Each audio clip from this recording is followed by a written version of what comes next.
You're very, very welcome to this plenary, where we will hear from Jan Grabowski and from Simon Schama. Before we move to their talks, I would like to introduce our VC from Goldsmiths, University of London.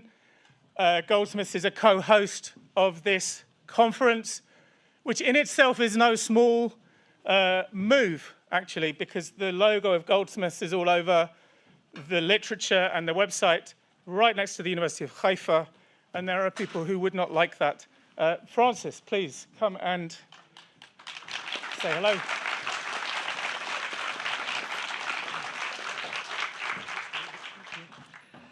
So I'm absolutely delighted to be here. I really am, for all the reasons that, in a way, David alluded to. And I think I'd also like to say what an amazing atmosphere. I had the privilege of going and looking at the exhibition and meeting some of the colleagues here. And obviously people come from all over the world. And I think also there really is, it feels very energetic, really powerful, and at a time in the world when we need this. So I'm sorry that I'm unfortunately unable to stay to listen to the panel, but I really wanted to make the time to be here, as I said, to welcome everybody. So I'm here absolutely as co-host, as David was saying, and it is a real privilege to be able to say, welcome to this Contemporary Antisemitism, London 2025. And I really do believe this is an absolutely vital conference at a time where, in a way, the sort of atmosphere becomes more and more entrenched, more and more bitter, to be able to bring together experts like yourselves from around the world to, in a way, tackle and discuss one of the most enduring and troubling forms of hatred, that is anti-Semitism. And you know that, obviously, far more powerfully than I will ever be able to. At Goldsmiths, in a way, despite some of the actions, we have always believed in the power of open and critical dialogue. And in a way, thanks to colleagues like David and also Andrew Renton, who is here, I've learned an awful lot about how, as an institution, we should seek to embrace difficult conversations that challenge assumptions and that value intellectual courage. Some discussions are complex, uncomfortable, but difficult conversations, I believe, nearly always, in the end, champion change. They go hand in hand. That's why co-hosting this conference aligns with our values. We must confront anti-Semitism in all of its forms, not just as some sort of abstract historical phenomenon, but as a contemporary force that is shaping societies today. The past is never dead. It echoes in our present and shapes our future. So, as we gather and come together in the present, here today, we do so with the shared understanding that anti-Semitism is not just a dark chapter in history, but a very real and pressing challenge in our world today. It adapts and takes new forms, whether through ideologies, conspiracy theories, or the resurgence of old prejudices in populist and nationalist movements. I believe universities have a vital role to play in addressing this. As institutions dedicated to knowledge and dialogue, we must ensure that anti-Semitism is neither ignored nor allowed to take root in our spaces of learning and of debate. That means engaging with its history, understanding how it has evolved, and being clear-eyed about its impact in different social and political contexts. It also means engaging with the here and the now. A report from the Community Security Trust last December found that there had been a 117% increase in anti-Semitic incidents at universities across the last 2 academic years. It is incumbent upon university leaders to make sure that our campuses are places of equity where all are welcome and supported. And one of the reasons this has all meant so much to me at Goldsmiths is that I know that colleagues, whether students or staff, have left because we haven't properly addressed anti-Semitism. So this conference is a crucial part of that effort, the range of topics under discussion, spanning anti-Semitism's leaks to nationalism, populism, Holocaust distortion, and anti-democratic thought, highlights just how complex and far-reaching these issues are. I'm especially pleased that today we will hear from the esteemed historian Simon Schama, but also from Jan Grabowski, a Holocaust scholar from Poland who has shown immense courage in resisting political attempts to suppress discussion of Polish collaboration. Now a professor at the University of Ottawa, Jan's work remains vital in our understanding of Holocaust history and memory. So this conference is a chance for us to take a stand, to critically examine these developments, to challenge complacency and ignorance, and uphold the values of rigorous scholarship and intellectual integrity. To everyone taking part, whether presenting, research, joining discussions, or simply contributing your perspectives, your work is so important. It ensures that anti-Semitism does not go unchallenged, that we sharpen our understanding of its manifestations, and that we strive for a world where anti-Semitic hate has no place. So I hope you have a stimulating and thought-provoking panel discussion. I am sure that you will. So thank you very much for being here and for all that you do. Thank you.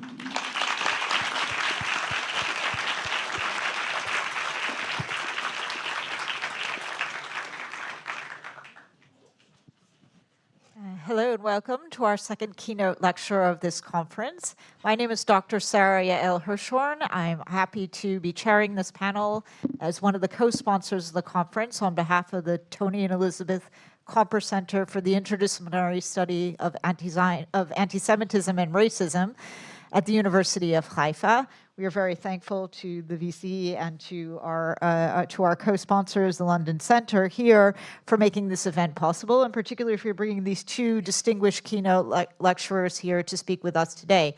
A few announcements before I introduce our speakers. The first is we've been asked to ask all of you who have your laptops open if you could put those away and store those for the duration of our talk. I feel a bit like I'm a flight attendant making these announcements right now. The second is to refrain from photography during the course of this lecture. We have a professional photographer here who will be taking photos, but I'm sorry to say that your amateur photography is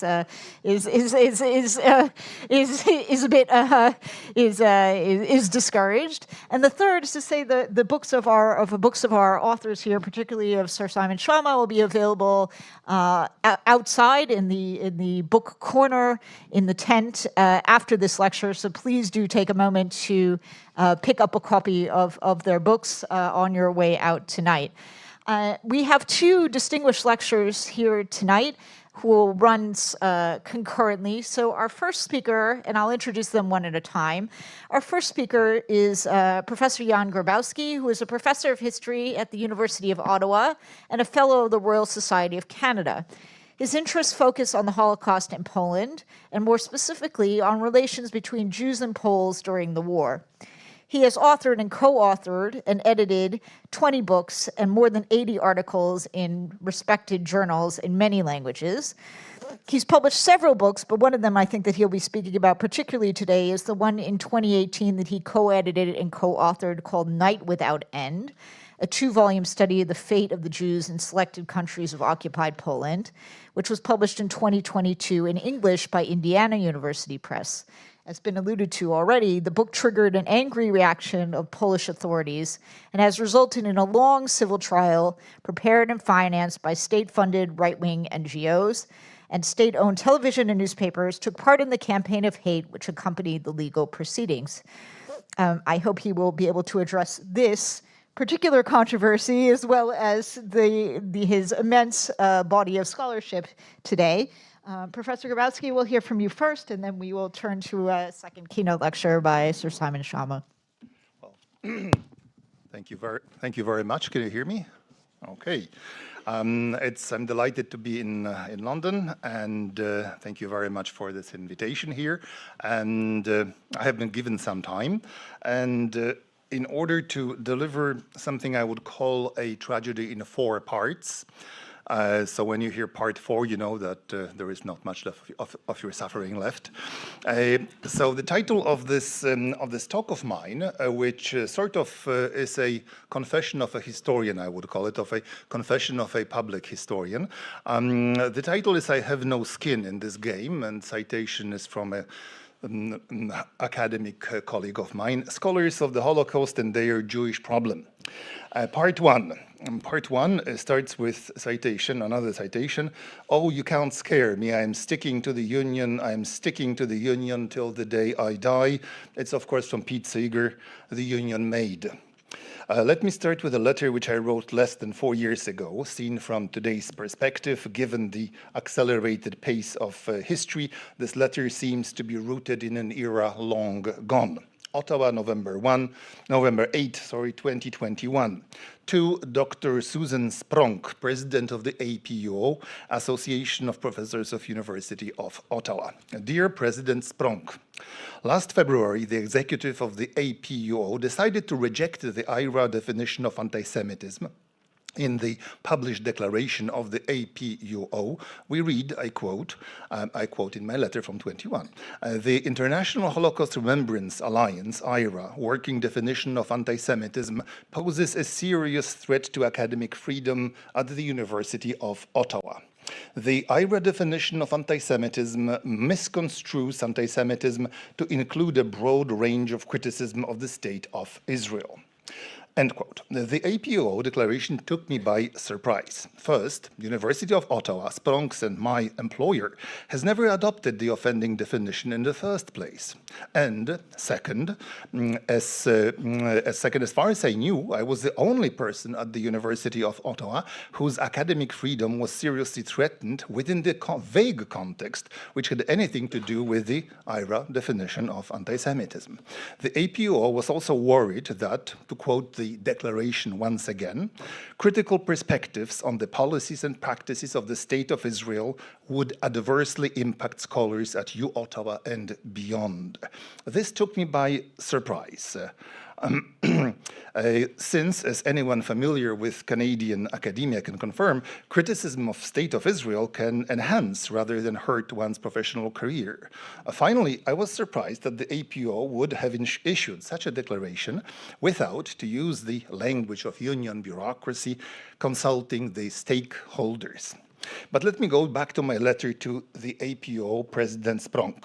I quote, "Having taught history of the Holocaust at the University of Ottawa for close to 30 years and having been a target of anti-Semitic campaigns made me, whether I wanted or not, a stakeholder. Last March, 21, disappointed and concerned, I sent a letter to you asking for an explanation. I received none. There is a point when silence becomes rude and then it becomes a sign of contempt. It pains me to say that the APUO crossed this line a long time ago. To say that the bargaining unit at U Ottawa issued a confused and ill-informed declaration would be an understatement. The idea of a Canadian trade union rejecting a working definition of anti-Semitism, however imperfect it might be, without offering anything in exchange, seems disingenuous at best and deeply troubling at worst. The declaration of the APO was quite clearly a sign of a larger malaise and thus deserved to be taken seriously. Antisemitism is a concept with which most of us are familiar, whose demonstrations most of us have encountered, and which we are likely to properly identify, if exposed to them. Defining the phenomenon is, however, a more complex matter. In 2016, IRA came up with the following definition of anti-Semitism. I quote, "Anti-Semitism is a certain perception of Jews which may be expressed as hatred toward Jews," end quote. Let me once again quote from my letter to the APO President Spronk. I quote, "Short, clear, to the point, the IRA definition has been adopted by many jurisdictions and institutions, province of Ontario among them, as a useful tool in combating the most ancient prejudice known to humanity. The IRA offered several examples intended as illustrations of various kinds of anti-Semitic behavior. A few of them were related to the State of Israel. Construed as anti-Semitic is, for instance, according to IRA, accusing the Jews as a people or Israel as a state of inventing or exaggerating the Holocaust, denying the Jewish people their right to self-determination, etc., etc. Anticipating questions, the author of the IRA definition inserted a preamble which stated that criticism of Israel similar to that leveled on any other country cannot be regarded as anti-Semitic, end quote. This caveat was clearly not enough for the APO activists. If we were to believe the Union, the IRA definition as quoted above, I quote, undermines important and anti-racist decolonial initiatives in Canadian educational institutions, end of quote. While I fail to understand how and why the IRA definition could undermine these praiseworthy decolonizing measures, I understand that the ill-advised foray of the APO into the area about which the trade union seems to know very little has already harmed the struggle against anti-Semitism. More importantly, the arrogant declaration has the potential to make its authors useful fellow travelers in the camp of radical nationalists and fascists of Eastern Europe. Let me elaborate. As a historian who researches, writes, and lectures on the complicity of local Gentile populations during the Holocaust, I have seen more than my share of enraged anti-Semites in action. I have been often targeted by nationalist Polish authorities and their proxies. In 2017, a government-sponsored NGO made an attempt to force the University of Ottawa to fire me. The rector, dean, and my colleagues all expressed strong support, for which I am very grateful, I wrote at the time. The only organization which, at the time, remained silent was my own trade union, the APO. I didn't ask for their support, nor did I expect any. What I cannot understand, however, is why the APO would actively try to undermine my position in court and, for all practical purposes, take side of militant right-wing nationalists and anti-Semites in Poland or elsewhere in Eastern Europe. The APO rejection of the IRA definition is precisely a step in this direction, as it will give comfort to people involved in Holocaust denial and Holocaust distortion. I have faced legal action initiated by and paid for by the nationalistic Polish state and its proxies, and it took 2 years before I won the case. One of the ways in which I could defend myself against the anti-Semites was to use the IRA definition, which my own trade union has now disavowed. In Eastern Europe, where the Germans, often with enthusiastic support of local populations, implemented the final solution of the Jewish question, and where today the authorities refuse point blank to assume even a trace of responsibility for the past, the IRA definition is not only needed, but it's also an essential mechanism of defense. Jewish lackey, Israeli stooge, or agent of Zionists, these are just some of the insults which have been leveled at me in press, radio, or TV broadcasts in Poland, not to mention the social media where racist abuse is rampant. The authors of the APO declaration seem to forget that in Eastern Europe, the word Zionist has nothing to do with the followers of Theodor Herzl. It's a simple substitute for the term Jew. The critique of Israel and its policies is most often construed as a denunciation of Jewish influence and the Jewish lobby. This is how the attacks on independent and critical scholars often begin. The APO, I still wrote back in 21, seems oblivious to the fact that in Eastern Europe we see the re-emergence of fascist narrative which is steeped in the 1930s and 1940s. There, the critique of Israel, or Zionism, serves only one purpose: to raise hatred against the Jews or against people perceived as Jewish allies. Earlier this year, I'm still quoting my 21 letter, more than 200 Western scholars signed a document called the Jerusalem Definition of Antisemitism, JDA. The JDA has been drafted in direct opposition to the IRA definition. Among other things, it provided some legitimacy to the critics of Zionism, and it argues that the boycott, disinvestment, and sanctions BDS movement does not have to be construed as an expression of anti-Semitism. Not surprisingly, among more than 200 academics who signed the JDA in 21, there was only one scholar from Eastern Europe. For the academics who are familiar with the brand of anti-Semitism prevalent in the East, the JDA is not an option. In conclusion, I wrote to President Spronk, All of this shows how difficult it is to talk about anti-Semitism today and how complex is the issue.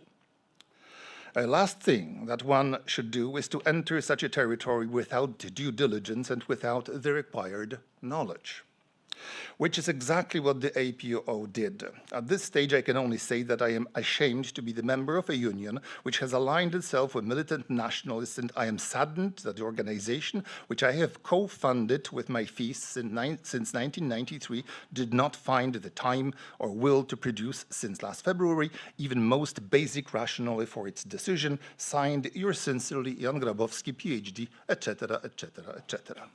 This time, to my surprise, my letter found an echo. President Spronk herself invited me to a Zoom meeting. It was a very unpleasant conversation during which I repeatedly asked Spronk to rescind the anti-IRA definition, and she repeatedly tried to convince me to accept a letter of support from the union. We were clearly talking past each other. Spronk's offer was rather ridiculous. I had already won my trial and I no longer needed union support. The fact that my own union pulled out the rug from under me while I was on trial was a different story. At the same time, my arguments in favor of IRA definition were stonewalled by APO president. Little did I know at the time. I was naive and clearly out of my depth. Overwhelmed with Holocaust-centered memorial battles led in Eastern Europe, fearful of the rise of nationalistic and combative neo-fascist state, preoccupied with dramatic and successful resuscitation of extreme right-wing ideology in my native Poland, troubled with the re-emergence of tropes pulled out from the pre-war and wartime fascist chests of anti-Semitic tools, I was altogether oblivious to the parallel and ongoing erosion of the memory of the Shoah in the West, among my colleagues and peers, among the faculty, in this instance represented by Dr. Spronk. Part 2. October 7. Then they came for the Jews.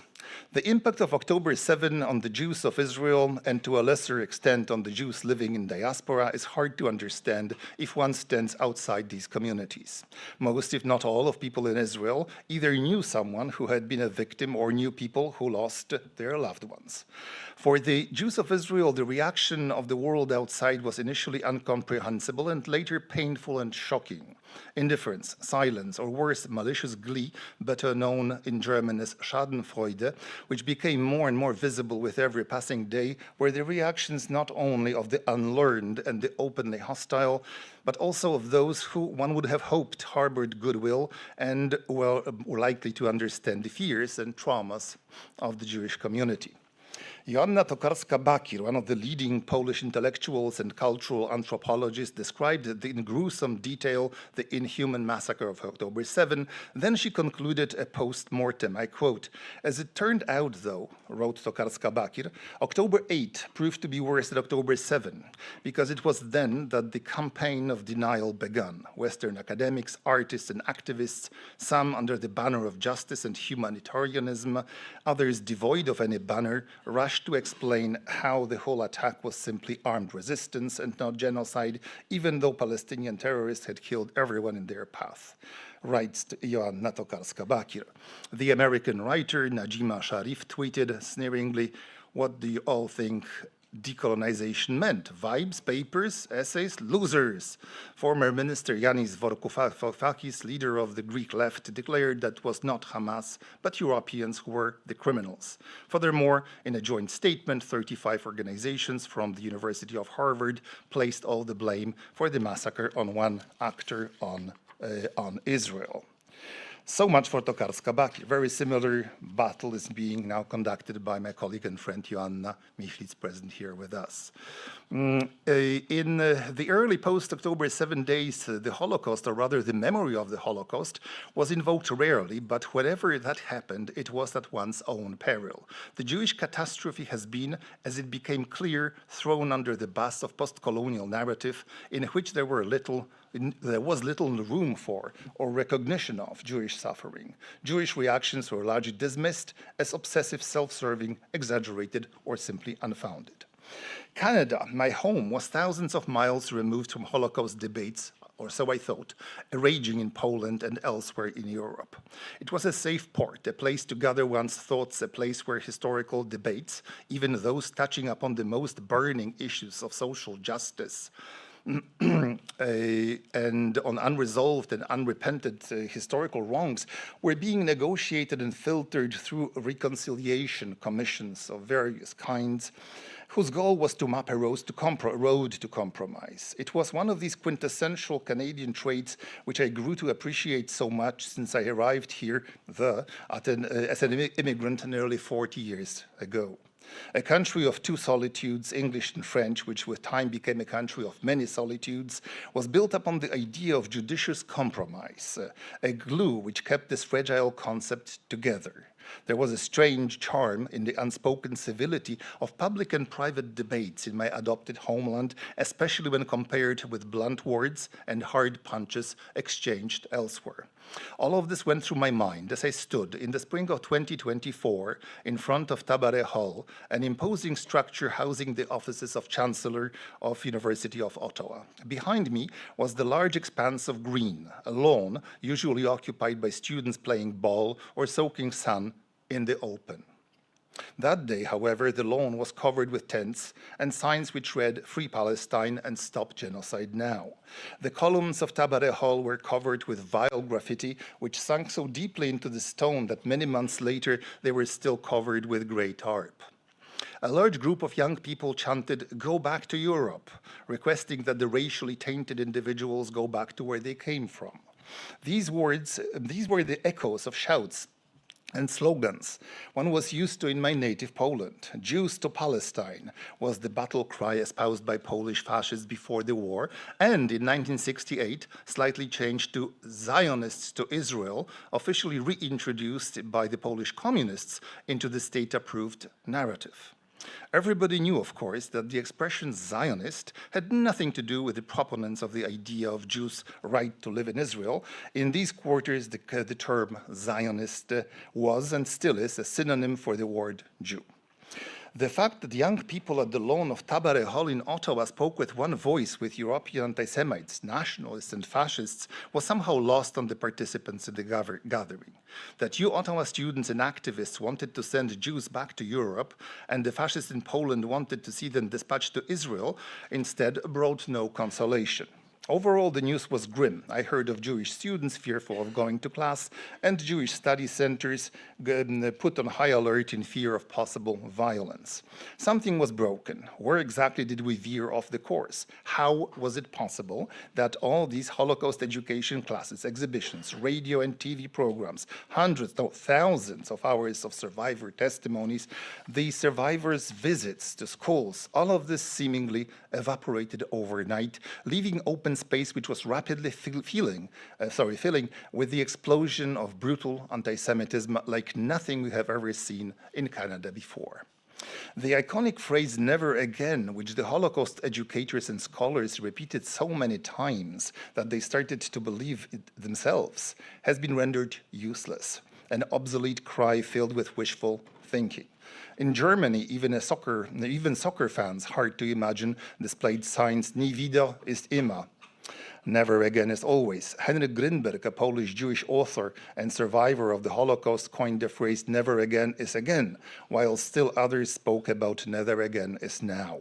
Never again was now, but no one had any idea how to ensure that never again would not be here tomorrow or the day after. HAF stands for Holocaust Educational Foundation of Northwestern University. It's an organization founded by Holocaust survivor Zvi Weiss, who devoted his entire life to fighting anti-Semitism through education. HEF's major accomplishment is the organization of a biannual international conference, now rotating between Europe and America on an annual basis, which brings together the most renowned and the most promising scholars of the Holocaust worldwide. For the last 6 years, I have been proud to be the convener of these meetings. Back in 2022, I was instrumental in bringing Lessons and Legacies, the conference, to Ottawa, and it was for the first time ever that the conference has been held outside the United States. My pride and satisfaction with the involvement with the Holocaust Educational Foundation lasted until the very end of October 2023. That's when some of the younger scholars, visibly fearful to publicly raise the matter themselves, alerted me to the fact that since October 7 massacre, the largest mass killing of Jews since the Holocaust, the Holocaust Educational Foundation fell oddly silent. As I could guess, any declaration that might have been construed as a sign of support for Israel was, for the Directoriate of the HAF, completely out of the question. According to some Holocaust scholars and members of the American intelligentsia, Palestinians were on the right side of history, while Jews, for the reasons of convenience called now Israelis, were on history's wrong side.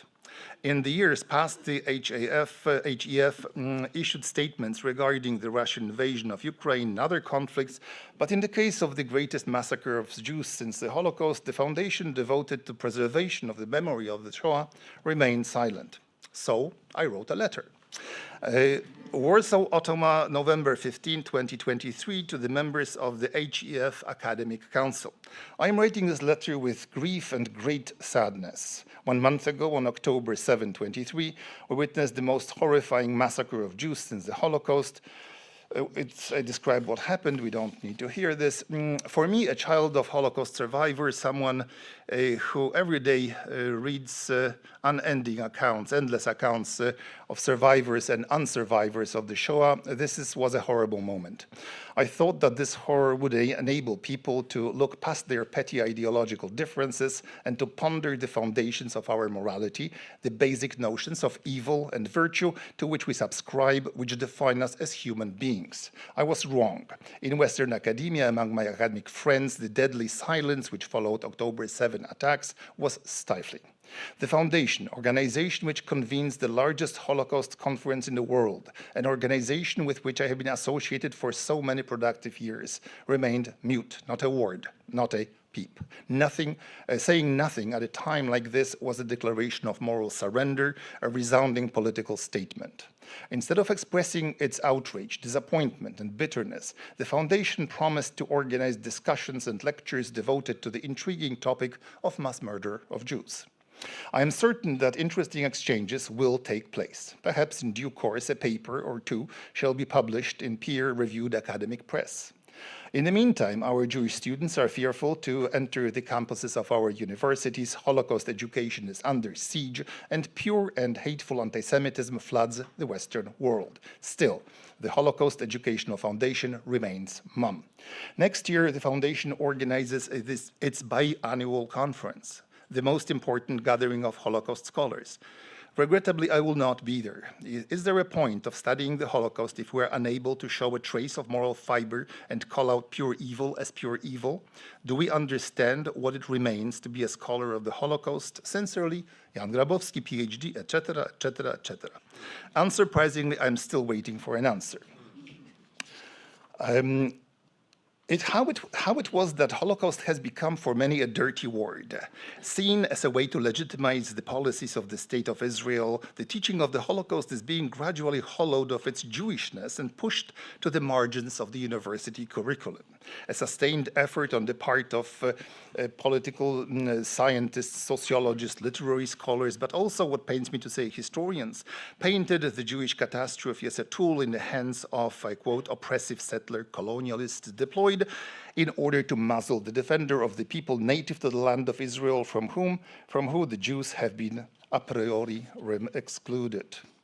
It was in 2022 when I encountered this troubling trend for the first time, and happened of all places in Berlin, Germany, a country where, for obvious reasons, Holocaust awareness and education have been placed right at the center of the curriculum. Voicing anti-Semitic or anti-Israeli sentiments relegated one to a small and morally unpleasant margin, but not anymore. A part of the honor may go to the Holocaust and genocide scholar Dirk Moses, who in 2021 1991, wrote an essay entitled The German Catechism.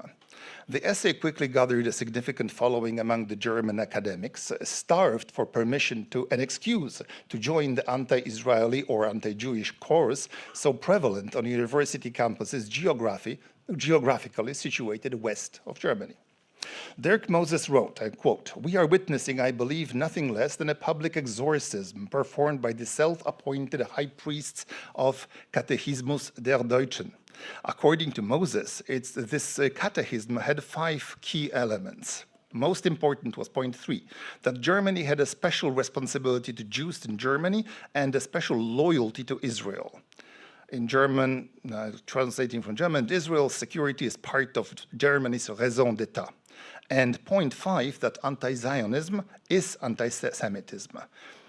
Now the priests detect new Nazis, like Palestinians, and wrote Moses, and their non-Zionist Israeli friends in Germany and beyond who are experimenting in non-nationalist modes of coexistence. Its most portentous manifestations is the BDS Beschluss that condemns the Palestinian boycott, divestment, and sanctions movement because, somewhat provincially, it reminded the German parliamentarians of the worst phase in German history, concluded Moses.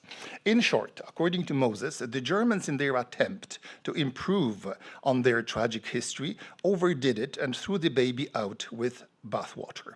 Eager to compensate for the sins of the past, they now stifled and muzzled progressive voices which wanted to hold Israel to account. In Germany, it did not take long for left-leaning and also right-leaning audiences to take up Moses' invitation. At the long last, in Germany, one could condemn Israel and the Jews with relative impunity.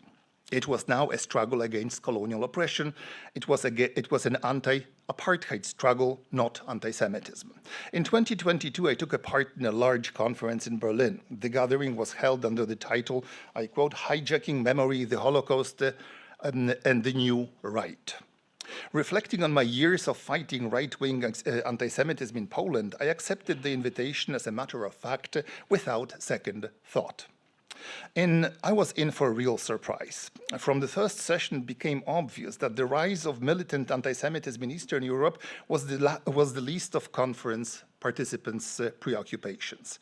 There were several passionate speeches denouncing Zionism, Zionists in Israel, and there was even a spirited defense of former British Labour Party leader Jeremy Corbyn, who, as we learned, suffered unjustified right-wing inspired attacks on his alleged anti-Semitism.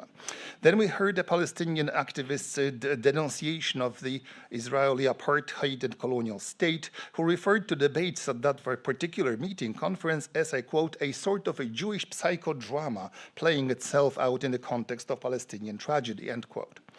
This talk was rewarded with a thunderous applause of German foreign academics. The sight of hundreds of German scholars joining this applause made me very uncomfortable. I will say more. To hear a boisterous denunciation of Israel at the heart of Berlin made me simply frightened. If this can happen in Germany, in Berlin, I thought, it will happen everywhere.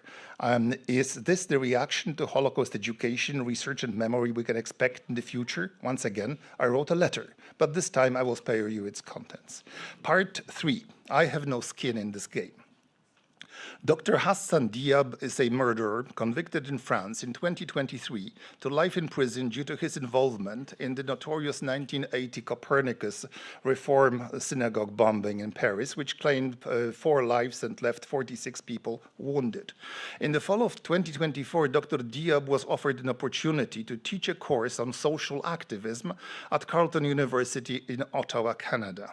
Carleton authorities, no doubt bolstered by the quasi-total silence or even support of their own professional corps, seemed indifferent to the questions raised by the few indignant journalists. In November 24, I wrote a letter to the Provost and Vice President of Carleton University. Ottawa, November 5, 2024. Dr. Pauline Rankin, Provost and Vice President, Carleton University. Dear Dr. Rankin, we have never met, so let me briefly introduce myself. I am Professor of History of the Holocaust at the University of Ottawa, and for 3 decades I have entertained a lively exchange with my colleagues at Carleton University.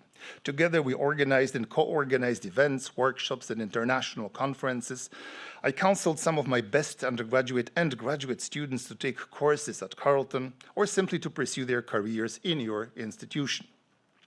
Sadly, this will happen no more. I have just learned that Carleton University allowed a murderer convicted to life in prison to teach courses on, I quote, social justice in action. This is not only an unheard of situation, it simply defies my comprehension. To say that I'm appalled is to say nothing. This is to let you know that I will no longer entertain any links with Carleton and that I refuse to direct my students to seek any contact with your institution until the situation has been resolved. Sincerely, Jan Grabowski, PhD, etc., etc., etc. This letter, just as the letter was sent a year before to the Holocaust Educational Foundation, entered something I could call the dark pit of unreciprocated epistolography. What I found disturbing in the whole event was the deafening silence which surrounded the appointment of a convicted murderer to a teaching position. 1,000 faculty and not even one voice of public protest. Could we imagine for 1 second a situation in which a major university invited a convicted killer of African Canadians or Native Canadians to teach classes? Could we imagine someone who was briefly under suspicion of having committed such a crime appointed to a professorial position at a major Western university? I think not. Impossible and unconscionable. If there is a ranking of victims, and something tells me that there is, then at least in the eyes of university administrators and very many academics, the Jews occupy the lowest rank on such a ladder. One of my professional colleagues, a scholar of the Holocaust, so preoccupied with the plight of minorities that she could serve as a finely tuned camera tone in matters of equity and diversity, wrote to me commenting the appointment of Diab. I quote, "I have no skin in this game. I don't know him. But I will say that there is something odd about this entire case with little in the way of transparency. If it were straightforward, he would be gone already." End quote. Well, he wasn't gone. Mr. Diab completed the course and fulfilled his contractual obligations. The case was as straightforward as it possibly could. A convicted murderer is a convicted murderer. And there was indeed very little in way of transparency. What one could hear was only the university-imposed and faculty-approved silence. I have no skin in this game. The words of my fellow professor, scholar of the Holocaust, a humanist, still ring in my ears. Sadly, in this game, we all have skin, whether we want to admit it or not. Part 4. Paralyzed by the aura of the Holocaust, Tribulations of Professor L. In Poland, geography and history conspire to make taking active stand against Israel a difficult proposition. I'm talking, of course, about the choices of the thinking people. The fascists and their nationalist fellow travelers take this stand eagerly, often, and without a second thought. But people who like to reflect on history must consider the uncontested and undisputed fact that Poland is the largest Jewish graveyard in the world. It's here on pre-war Polish territory that close to 5 out of 6 million victims of the Shoah have been put to death. It's here that the Germans established all the factories of death, Treblinka, Auschwitz, Chełmno, Sobibór, and Bełżec, and Majdanek. This places on the shoulders of Polish society a particular burden of memory. It also makes Poland an unwilling custodian of the memory of the Shoah. It is one thing to shout anti-Jewish obscenities from behind the balaclava in front of Widener Memorial Library at Harvard or in front of the Whitehall in London. And it's something quite different to do it in Warsaw, the location of the largest ghetto in human history, a city which saw 400,000 Jews, or 1/3 of its population, murdered here between 1941-43. Warsaw is not alone. During the Aktion Reinhardt, the streets of each and every Polish city literally run with Jewish blood. Every Polish town and hamlet witnessed brutal liquidations of local Jewish communities, and not infrequently, the locals made their own enthusiastic contribution to the German genocidal plan. Here I would like to quote very briefly from Daniel Mendelssohn's Lost. I quote, "A notorious problem of translation arises in the Cain and Abel story. What the Hebrew text actually says at one point is, the voice sound, your brother's bloods, are crying to me from the ground. The strange Hebrew of the biblical text suggests quite vividly that even after it's shed, screams of innocent victims do not cease to issue from the earth where their blood was spilled, end of quotation. In these geographical and moral circumstances, Polish academia in general and the community of Polish scholars of the Holocaust in particular tended to err on the side of caution in their criticism of Israel. Not anymore. On December 8, 2024, the leading Polish daily, Gazeta Wyborcza, published an open letter entitled, quote, "An appeal to practice equal standards in application of international law." The letter, addressed to the Polish Prime Minister and signed by dozens of more or less prominent people, called for the Polish authorities to arrest Israeli PM Netanyahu should he arrive in Poland for the upcoming Holocaust Memorial Day celebrations in January. The opening sentence of the letter gave gravitas to the message and threw the memory of the Shoah right into the mix.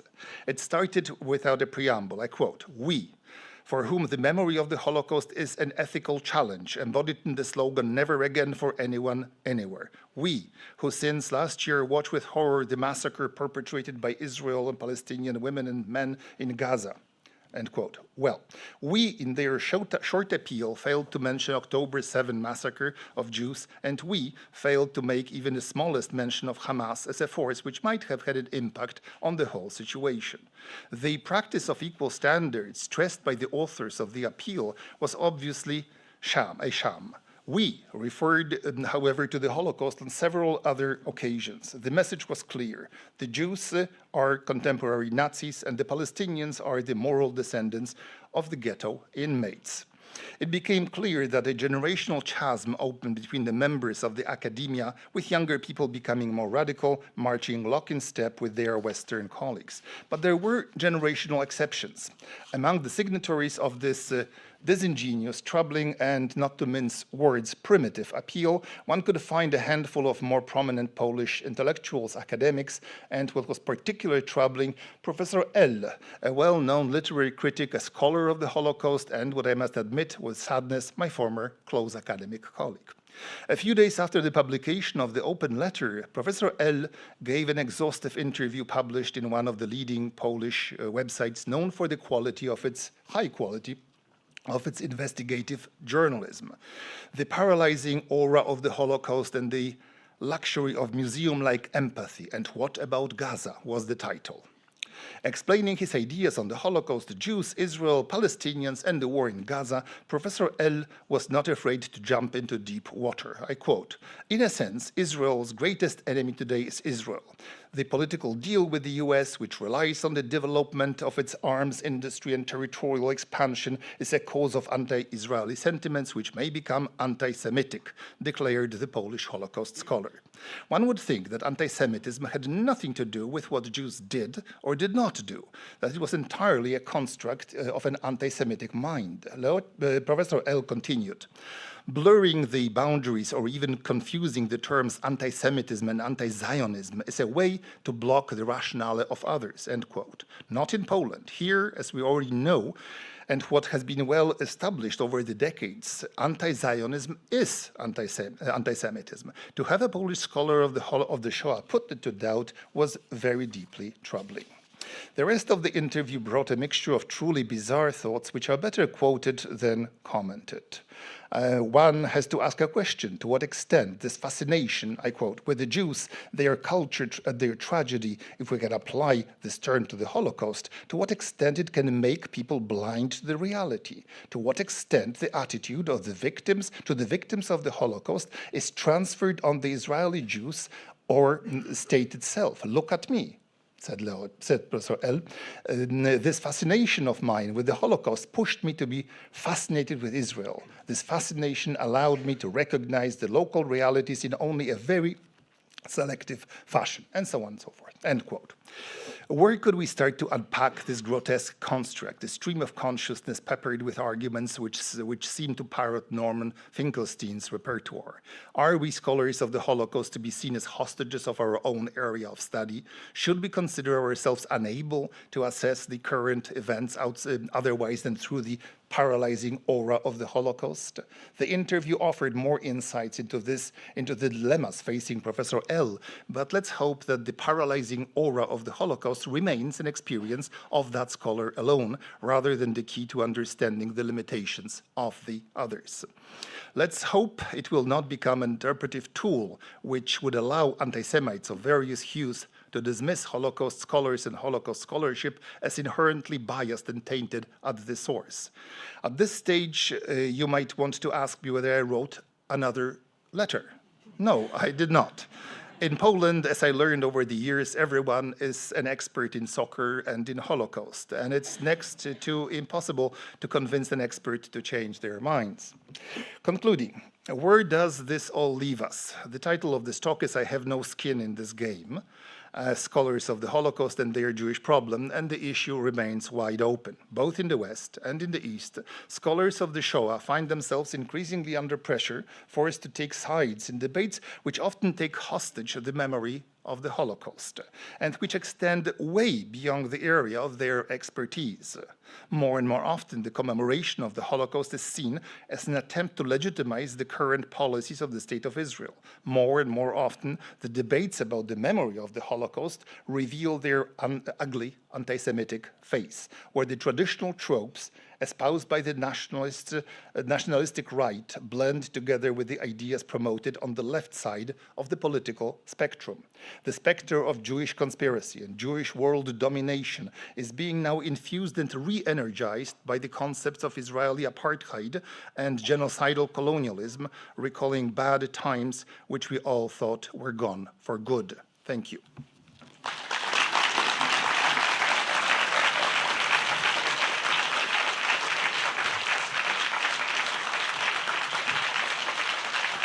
Thank you very much to Professor Grabowski. A note on the format of this lecture, we'll next hear from Sir Simon, and then hopefully we'll have a bit of a dialogue between our two speakers and then open the floor to Q&A.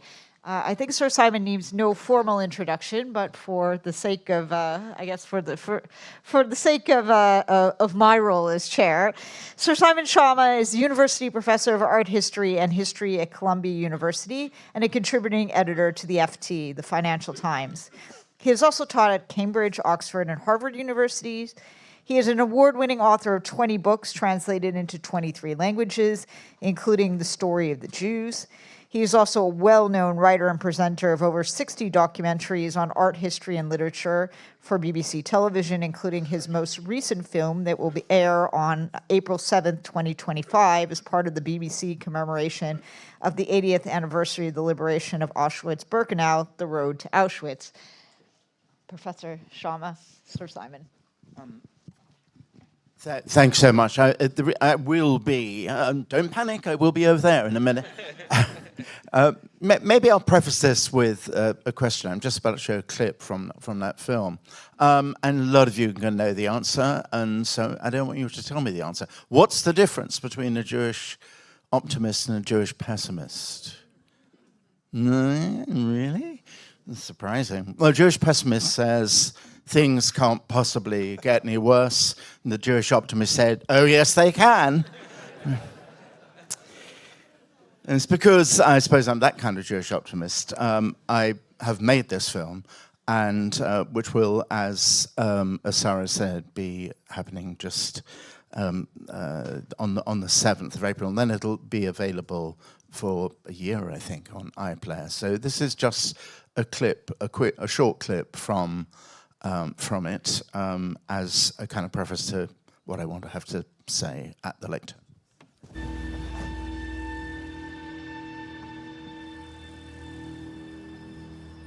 Executions had happened at this old Tsarist fort after the Germans came to Kaunas. Any intellectuals, anybody who'd been associated with the Communist Party, were brought up here as shot.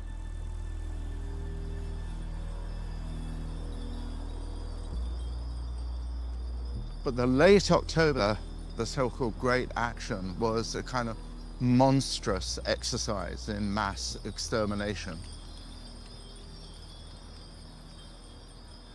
If I was walking up that road there on the 28th, 29th of October 1941 I'd be walking to my death, and I would know I'd be walking to my death. There would be nearly 10,000 Jews in an enormous column, very old people, babies, women, men. This is all happening before things are happening in any place like Auschwitz or Treblinka. Oh God, yeah, look. It's also bald and brutal here. And they would meet their end in huge pits that had been dug. And on the 28th, everybody in the ghetto, 27,000 people, were lined up in the square. And they wanted 10,000 bodies. And there were separated families. There were mothers and fathers who saw their children in the line of death and tried to climb through the fence to sort of save them. So you have to imagine people hanging on the fence between the two, screaming and crying and praying. So the following morning, the 10,000 trudged their way up here, and they were ordered to lie down in the pits, and they were shot in the back of the head. What have they done, you know? As one said, just the sin of being born a Jew, so.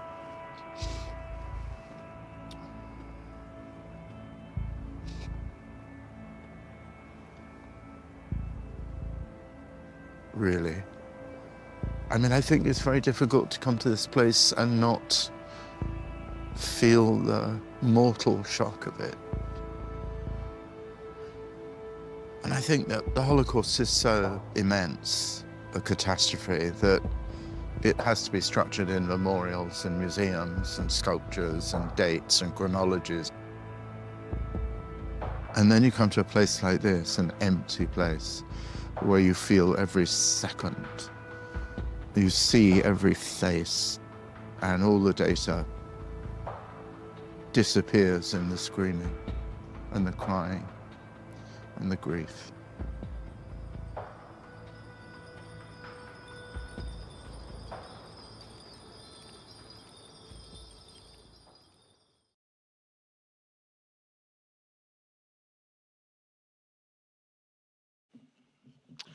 Well, it's working. I did this and I made this film because I wanted to do actually something more than attempt to fight the battles, which I have been in my small way, very much in the sort of situation that the heroic young Grabowski has described. My university is Columbia University. It's in a state of intellectual ruin as a result of everything that Jan has described happening at Carleton and Ottawa. And I want to talk a bit about Canada and Australia. I've just recently been lecturing about anti-Semitism at Sydney University. I needed men with guns, actually, on the outside of the lecture room, don't know if there are any right now, to let me go ahead. I want to come back to the issue of white students predominantly making light of the Holocaust and, as Jan said, classifying Israel on the wrong side of history.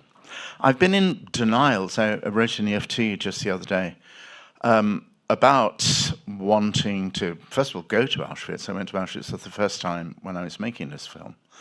And the reason, well, there's a ridiculous reason. Namely, when I was actually in Poland working on landscape and memory, a totally different subject. And I also paid a visit to Krakow, and I got off the train at Krakow railway station, and there was actually a sign that greeted me on the platform, which said, "Day trips to Auschwitz, back in your hotel for tea."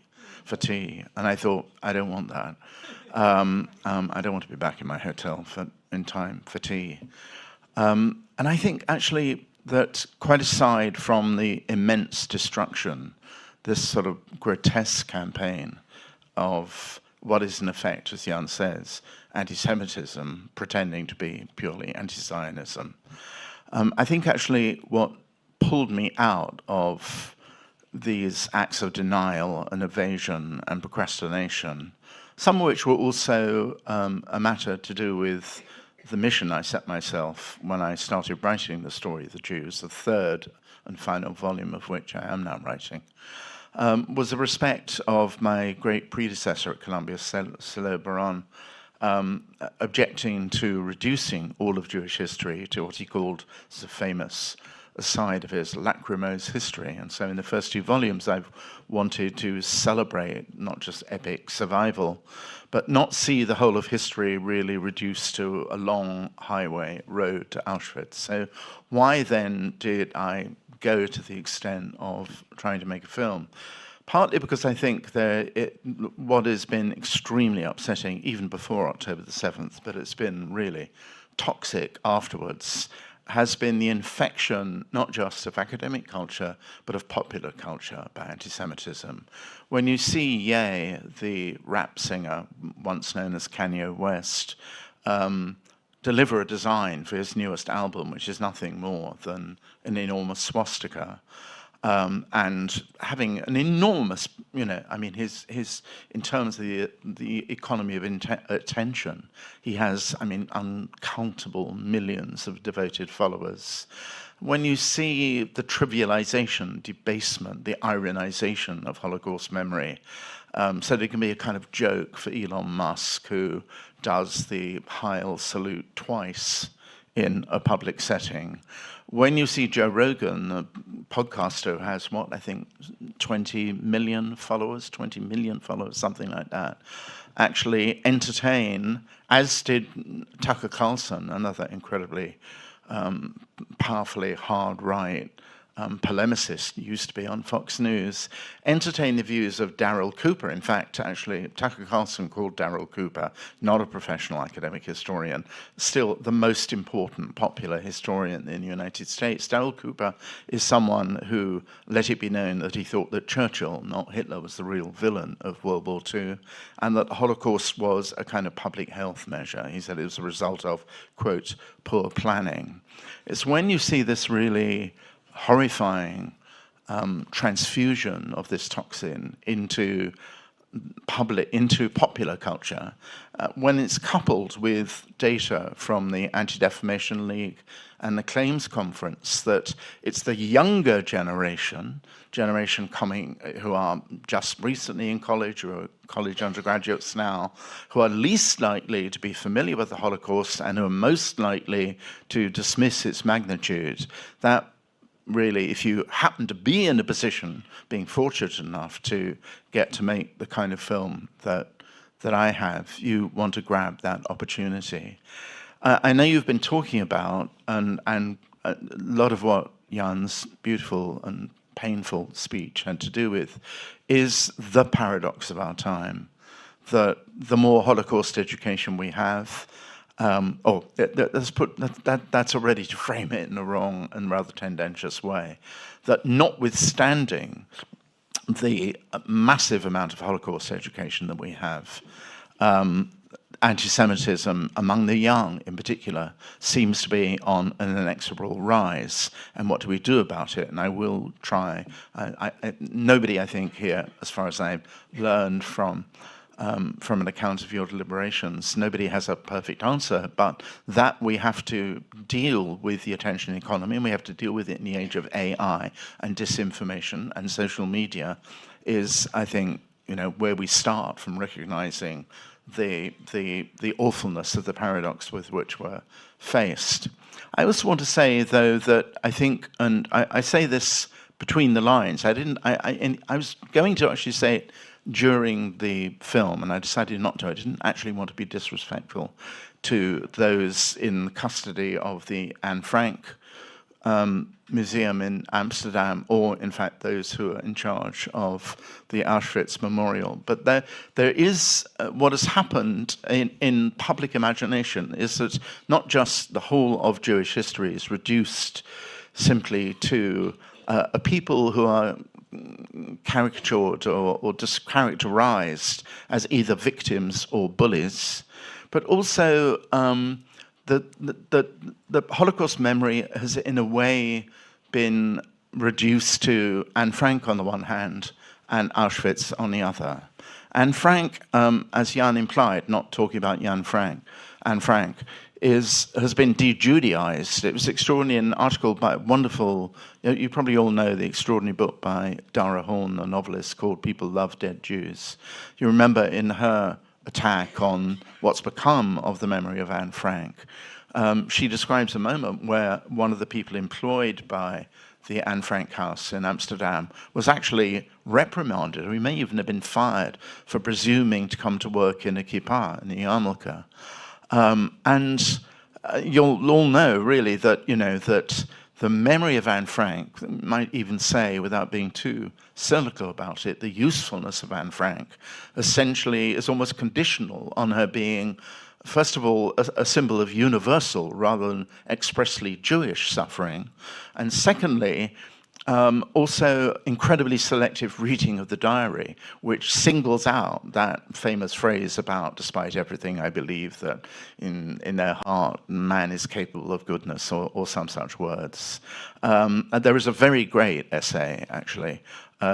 Those of you probably all know it, but if you don't, I do recommend reading it, by the wonderful Jewish novelist and Yiddish scholar Cynthia Ozick, now an advanced age, which appeared in the New Yorker in 1997, but it's freely available without a paywall because the New Yorker archive has made its archives available. So you can read this, and it really is about the fate of Anne Frank in the hands of her father after the war, Otto, without in any way making him particularly culpable. But as the Anne Frank industry took off as theatre on Broadway, and then as a movie, and on and on and on, the specific identification of Anne Frank as a peculiarly Jewish victim and to do with a particularly Jewish catastrophe becomes thinner and thinner and paler until she becomes a kind of generalized emblem of universal suffering and a victim of cruelty. And as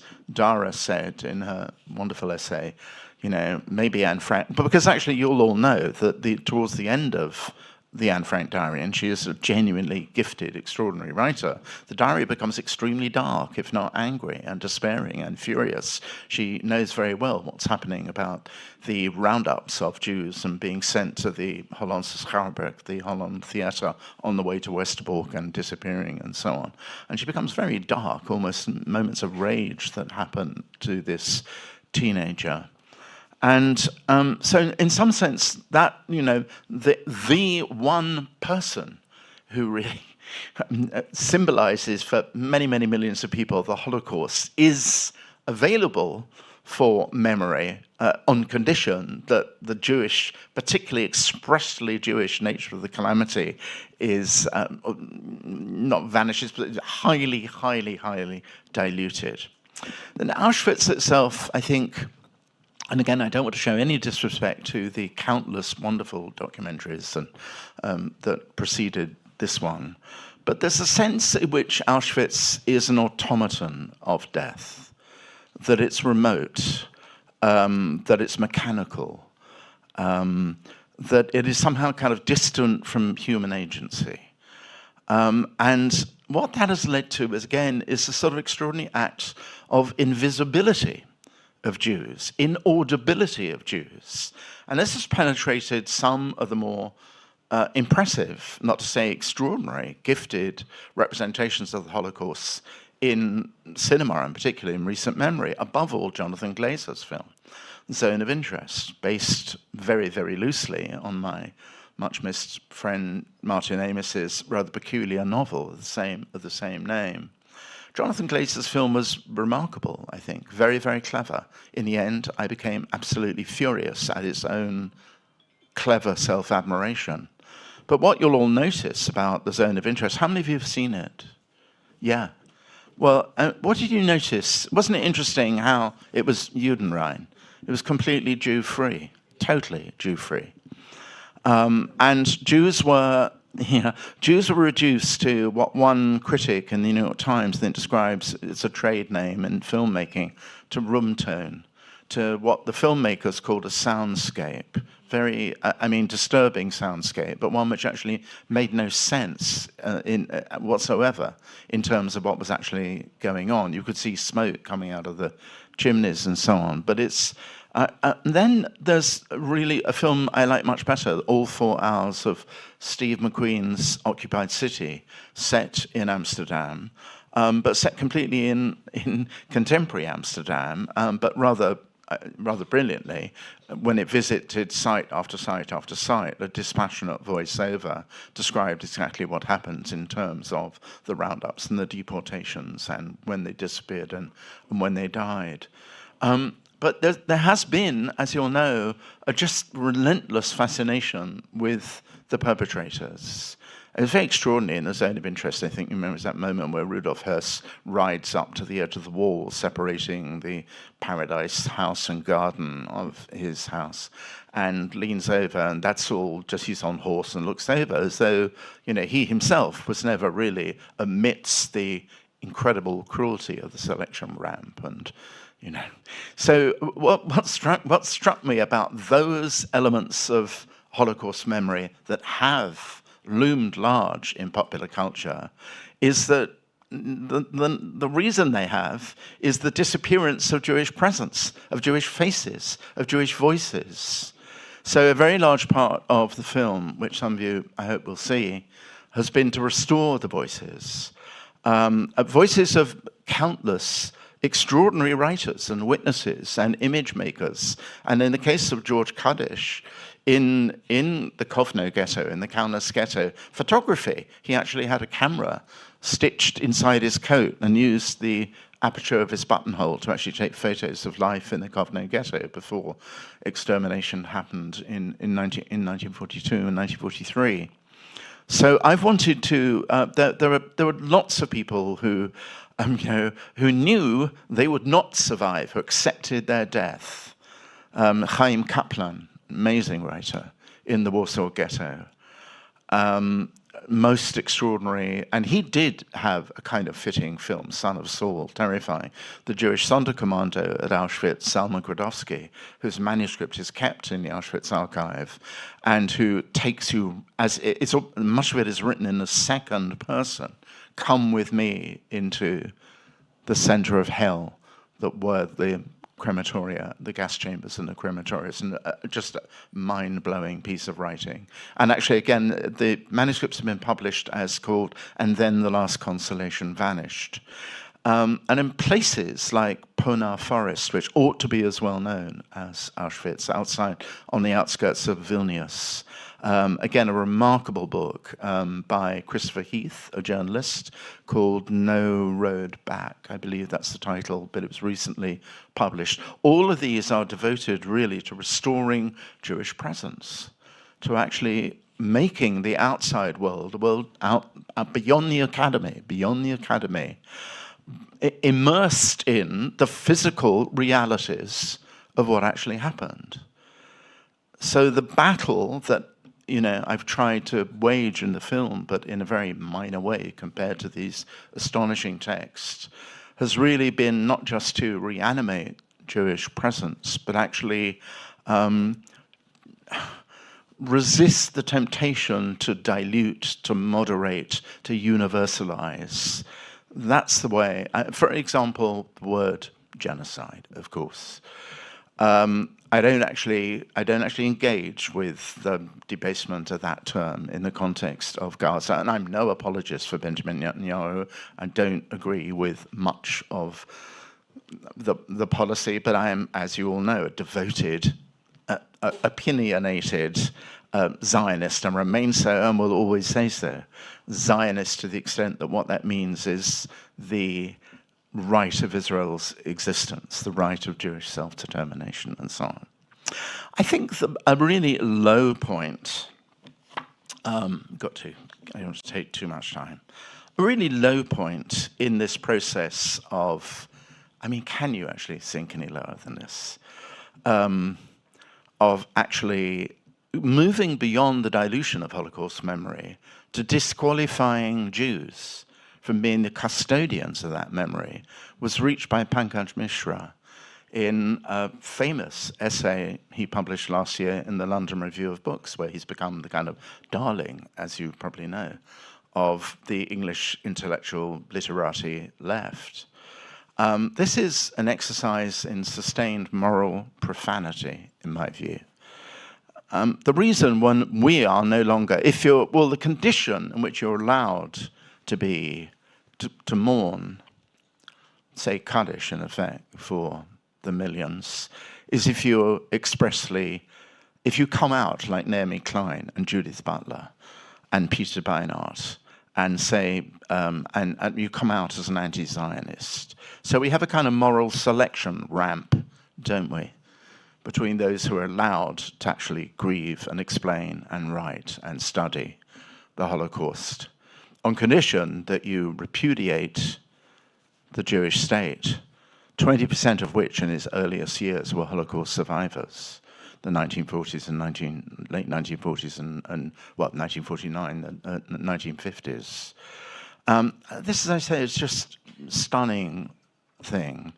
And it's, sometimes chutzpah, which is a joke for us, can be a kind of ethical crime, as has been committed by Mishra, and he's republished it. Interesting that the article was called the Shoah After Gaza, and the book title is changed to The World After Gaza. I don't know if I have time to read this or whether it's worth it, really, but those of you who have read, I'm not going to quote Mishra, I wouldn't do him that favor. But he actually invoked Jean Amery. Yeah, exactly. Holocaust survivor from Auschwitz. Jean Amery, who was brought up Catholic, made himself Jewish after the Nuremberg laws, went from Vienna to Brussels, worked in the Belgian resistance to the occupation. That's when he was arrested and deported. So he, not the only one, who actually recovered a Jewish identity, of which he really had nothing to do, was the great person in the late 60s and the early 70s to recognize what he called, with withering irony, virtuous anti-Semitism as the phenomenon. And he quoted a philologist, Hans Mayer, actually extraordinary, not the same person, but Hans Mayer was actually also Jean Amery's original birth name. In Mayer's rather extraordinary book called Outsiders, where Mayer writes, whoever attacks Zionism but by no means wishes to say anything against the Jews is fooling himself or others. The state of Israel is a Jewish state. Whoever wants to destroy it avowedly or by means of a policy which cannot but result in its annihilation is dealing in the anti-Jewish hatred that has been with us since time immemorial, and so on. And Amery was, it's a sort of outrage to have Pankaj Mishra kind of cherry pick Amery for his own purposes, because, again, it's a sign of profound disrespect, because he was the first person to sound a tremendous alarm about this phenomenon. He actually originally wrote Antisemitism, virtuous Antisemitism, in 1969, gave it as a talk, and then revised it in 1976. And you can read them both in a really wonderful book of essays. I feel quite good about promoting other people's books, actually. It's a very un-Jewish thing to do. This one is edited beautifully by Marlene Gallner, and it's called Essays on Antisemitism, Anti-Zionism, and the Left. And Amery goes on to say, again, this is so extraordinarily prescient, 50 years ago this is written. Provided it dresses itself up as anti-Zionism, young people are happy to align themselves with this reprehensible and idiotic anti-Semitism. And there are many, but it is extraordinarily worth a read. It's profound and eloquent and extraordinarily prescient, and it absolutely predicts precisely the same sort of. He was very much aware of a burst of virulent anti-Semitism in Germany and in Belgium during the 70s, and much of that passion came from there. Another point that Pankaj Mishra wants to make in this hateful and ridiculous essay is that really Zionism was only crudely instrumental in being interested in Holocaust memory for the purposes of promoting a Jewish state. Why would you not want to promote a Jewish state, given what happened? But famously, this notion that no one was talking about.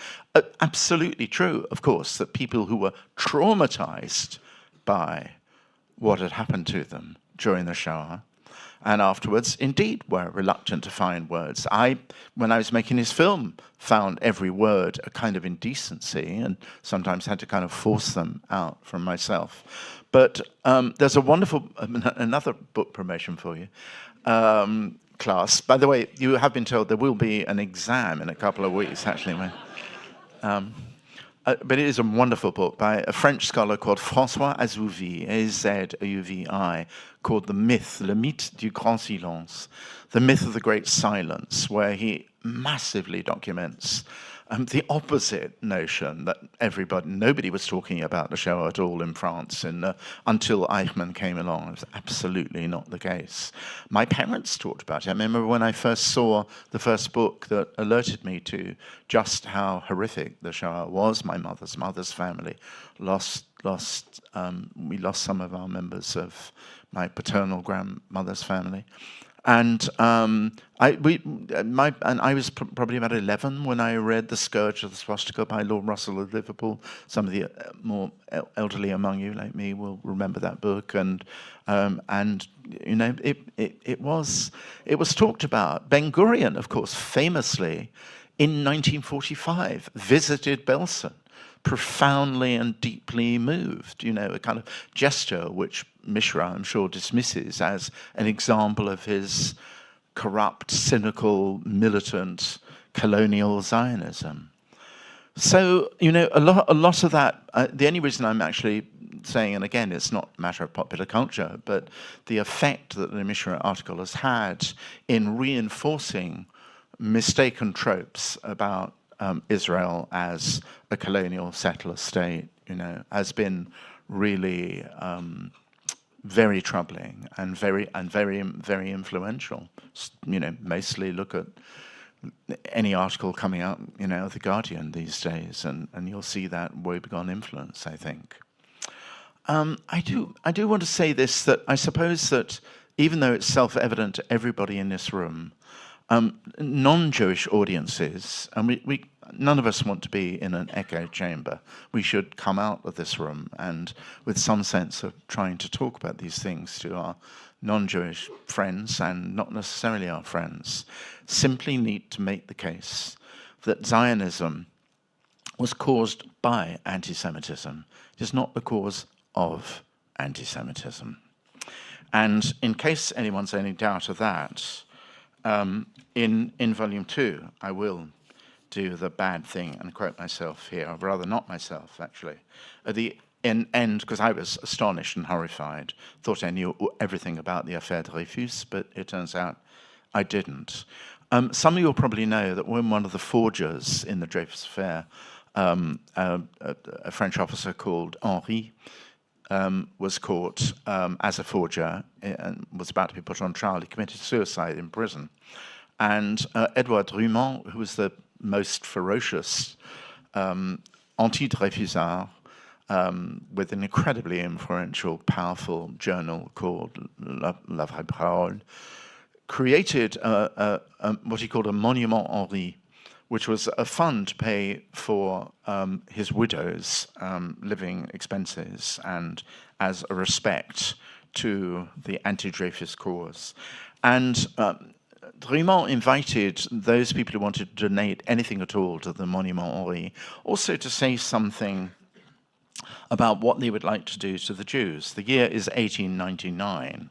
So Theodor Herzl, of course, had been reporting on the trial for the Neue Freie Presse, but Zionism, even though you might date it back to Auto-Emancipation and Leon Pinsker, is really not a going, and the first Zionist Congress that happened, but we're not talking about what you heard from among these donors as a response to Zionism. They would have known nothing about that. There were something like 25,000 responses. There were more people who donated, but 25,000 or so responses in the following tone. Just how the yutre was then the slang for kaik, for Jew. How the filthy yutre would be disposed of united a rich variety of suggestions. Their mouths could be sewn up, their eyes gouged out, their noses slit or smashed, their teeth knocked in. They could be dunked in boiling oil, laved with acid, turned into mincemeat, into white sausage, boudin blanc, tripe, pâté, shredded into dog food, if any self-respecting hound would eat them. I'm quoting directly from the responses. They could be bled, flayed, guillotined, burned alive in glass furnaces, poisoned with strychnine or rat poison. Their skins could be tanned and made into military drums, boots, or parchment to write on. Since they were so fond of music, their guts could string cellos and violins. One proudly self-identifying anti-Semitic medical student wanted Jews, rather than, quote, some innocent rabbit, to be vivisected for anatomy classes, but another wrote that their hides were too tough and their smell too nauseating for this to be practical. I wouldn't harm a fly, wrote another, but I do say death to the Jews. A proud mother wrote she would see to it that her 5-day-old daughter, Germaine, grew up to be an anti-Semite. In a section of the armed services, a self-identified group of military officers stationed on the borders of the patrie reported that, quote, it impatiently awaited orders to try out the latest artillery on the 100,000 Jews poisoning France. The clergy, led on by the anti-Semitic order of the Assumptionists and General Lacroix, preserved a more decorous tone, but further down the social scale there were curés de campagne who didn't at all mind, quote, in the words of one, ardently wishing for the extermination of the Jews, to which they often added that other bugbear of Catholic paranoia, the Freemasons. Extermination was a term appearing with unapologetic frequency in almost all of the categories, the nobility, law, medicine, schools, and university, and of course among professional writers. One writer went by the press name of Michelin of Tours, exclaimed that to see the last yutre breathe his last will cause us to expire with sheer pleasure. And I introduced that horrific set of thousands of documents to make my only suggestion to you this afternoon. And to David, where's wonderful David? Somewhere, where are you? I don't know. Yeah, and that is that I don't want the Centre for the Study of Contemporary Anti-Semitism to change its name, but I do deeply want, especially since we've actually lost our only Jewish Museum of Jewish History in London. I mean, it institutionally survives, but it has no place. I would very much like to see, I would like to see a Museum of Jewish History that does not, or any Holocaust memorial that takes a very, very long view indeed. It seems to be very odd. You can't imagine, for example, an African-American history that begins with Jim Crow, or the Ku Klux Klan, and does not record the history of slavery. And our history of Jew hatred goes back a very long way indeed. It goes back before Christianity. It appears shockingly, it was very shocking to me because I so admired his history. Actually, my original email address was Tacitus99 until I read that passage that some of you may know in the histories, which precedes his extraordinary account of the Jewish War, which is a kind of amateurish anthropology of the Jews, entirely and viciously negative, in which he draws on a pool of literature, much of it written by Ptolemaic Hellenists, by Greeks living in Ptolemaic Egypt, describing changing well, really describing the Jews already as subhuman in many ways. The 2nd century BC grammarian Manetho, who was also an Egyptian priest, was a famous figure in this literature in recasting the Exodus not as a story of liberation, we're coming up to Pesach, Chag Sameach, if you can, to all of you, but as, again, what Darrell Cooper would describe as an action of public health, that the Jews, in fact, did not liberate themselves. They were carrying leprosy or some terrible disease, and therefore they were not liberated by God or whatever. They were expelled by the pharaohs in order to rid Egypt of walking pathogens, not a phrase that was used. And that sort of version was carried on and on into Imperial Rome, where it met another absolutely extraordinary story, also promoted by an Egyptian Hellenistic grammarian, which describes Antiochus IV Epiphanes, the Seleucid king, he of Hanukkah notoriety, penetrating the inner sanctum of the temple, where a Greek traveler was bound to a table and surrounded by food, and at which point the king learned that he was being stuffed and fattened up by the Jews, so that when he was sufficiently fattened with dainties and of fowl and fish, as was described in the story, he'd be taken to the woods and killed and eaten by Jews. So a lot of the particularly kind of hideously dehumanizing characteristics, which would be reinforced by the Jews' deicidal criminality in Christian time, were already supplied by a Judeophobic literature of Jew hatred in late antiquity. And not wanting to just deliver Jewish history as lachrymose history, it seems to me very important that the sense, particularly when you see posters of Netanyahu, who, as I say, I certainly have no brief for, with his teeth as fangs sunk into the body of small children, and you think immediately, of course, of the blood libel invented in England. It seems to me incredibly important, actually, for non-Jewish people to understand that an exterminating hatred was not started by the Nazis, not even started by modern anti-Semitism, going back to Karl Lueger's anti-Semitic party in Vienna, or Wilhelm Marr's coinage of the term anti-Semitism, but it's profoundly and deeply rooted. And my last promo for a fellow academic is a book I'm sure lots of you have read, David Nirenberg's absolutely magnificent book called Anti-Judaism. And David's point, very movingly and profoundly scholarly documented point, is that anti-Semitism across the centuries has not just been a kind of, occasional add-on to cultures. It has been a necessary constitutive part of how cultures organized and recognized themselves.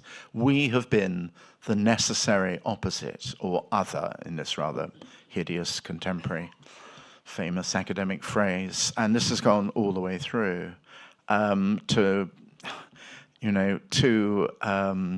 Christianity. Obviously, we've been the other, to Islam, of course, actually, which begins with the massacre of Jews in Yathrib, which then becomes named Medina. We are the necessary other. 19th century to capitalists, or 20th century, Bolshevism is Jewish. To socialism, including the grandson of a rabbi, Karl Marx, Jews are avaricious bankers and capitalists, and on and on and on. So we ask ourselves right now, going back to important points that Jan made, what is the culture which requires Jews to be wicked and not to be entitled to have anything to do with preserving the memory of the Shoah? And the answer is indeed decolonization. And the notion, first of all, there is, as Jean Emery says early on in 1976, the saddling, the Stalinist saddling of Jews as colonials comes from a misunderstanding of the way in which the word colonisation was used, particularly by Edmond de Rothschild and Maurice Hirsch and so on, which comes from the Latin of colonus, which simply is literally translated as a farmer, because Jews going back to Palestine, the Biluim and in the early Aliyot were meant to be farmers. But the notion really that somehow Israelis are, all from Poland and so on, and Germany and Lithuania, therefore go back, that Israelis cannot be brown, even though, of course, the majority of Israelis are indeed brown. The profound ignorance of the continuity of Jewish presence. For example, that the first synagogues after the destruction of the temple are in Galilee, especially, and in the Shomron in particular as well, that there's a Jewish presence continuously and powerfully and dramatically in 16th century Galilee, that Lurianic Kabbalism is not just an extraordinary moment in the development of Judaism, but also a flourishing social economy in Tiberias and Safad. They know nothing about Yehuda Alkali, they know nothing about the Hurva synagogue, they have no idea that the Ottoman census of the 1890s has I can't remember how many tens of thousands, 60, 70,000 Jews in Jerusalem and 16,000 Muslims and so on. All of this is utter ignorance. It's only possible, really, to think of Jews as imperialists. The first condition of being an imperialist is that you have somewhere to go back home to. You have Orléans, or Tunbridge Wells, or Amsterdam, or whatever. We did not have anywhere to go back to. Not only did we not interested in using native populations for our labor, we dogmatically and fanatically did not want that to happen, and so on, and so on, and so on.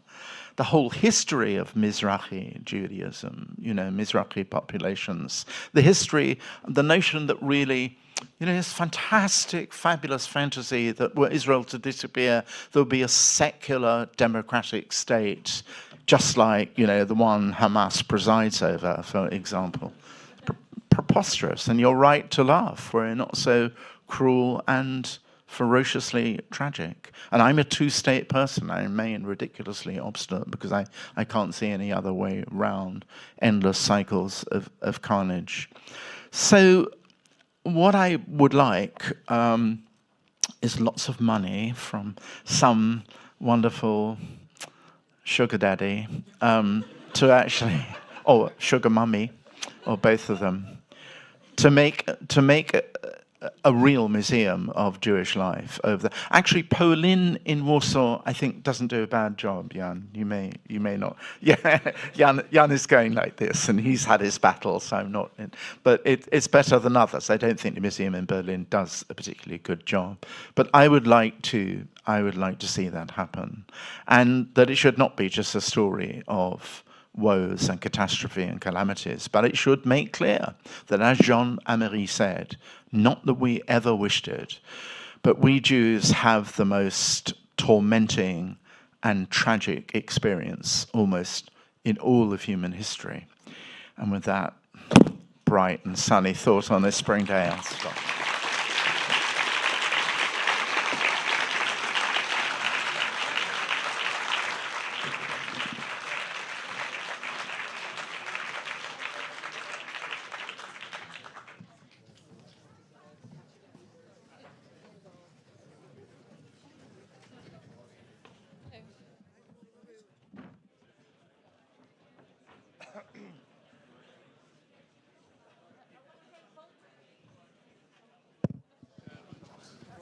I want to thank both of our speakers for these illuminating and impassioned contributions to our conference.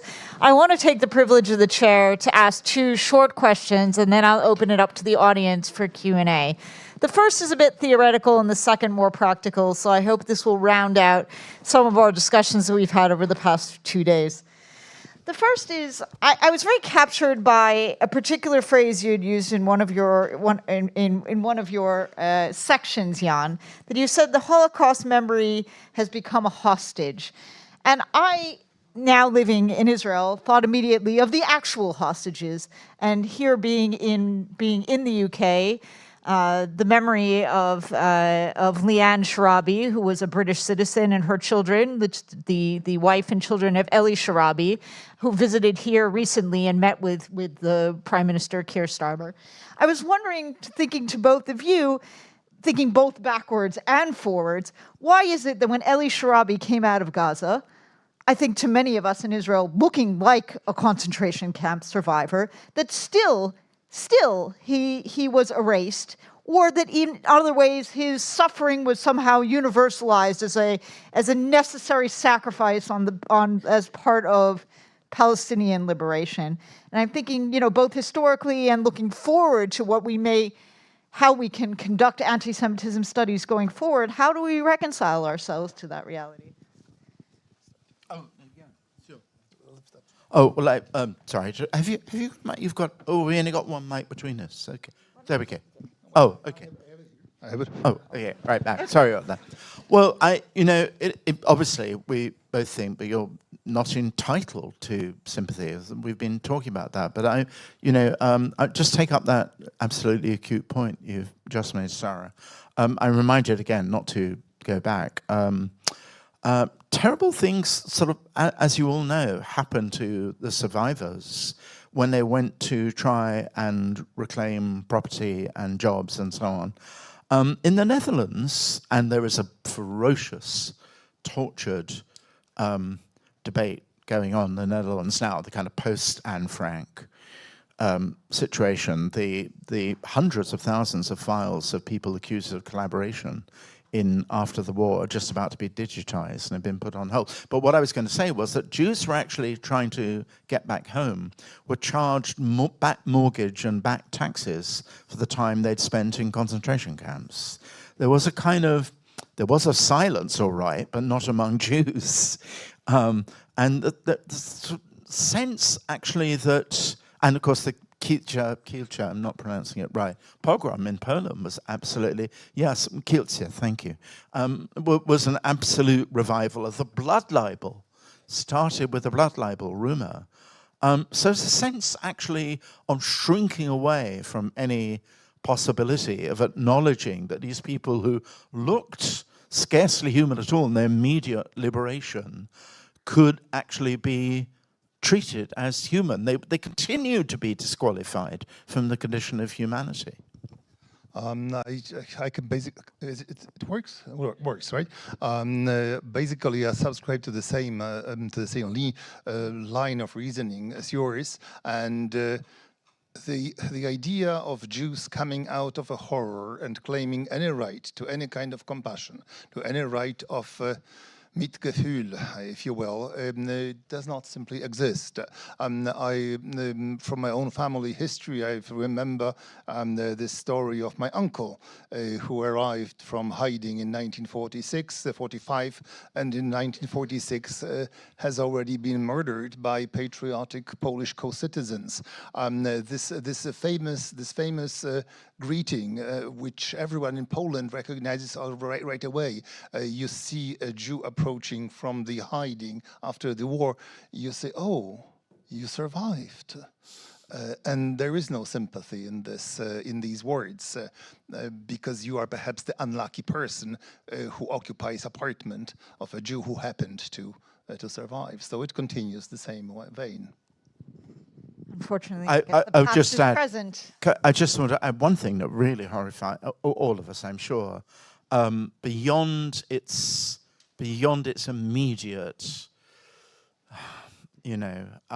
upset, distressing quality, was the kind of glee. That there is a kind of weird, visceral, you said, Jan, Schadenfreude, a weird kind of glee, kind of gloating, which expresses itself in the tearing down of hostage posters. And very often people would go up when the tearing down was of the Bibas family and the little children, and none of the tearers down would ever actually stay in place, would they? And have a serious, they'd be said. So it was like a kind of secondary death or secondary attack, actually, a kind of proxy act of violence against people who'd been abducted or probably murdered. That was awful. And it still goes on, doesn't it? It still goes on.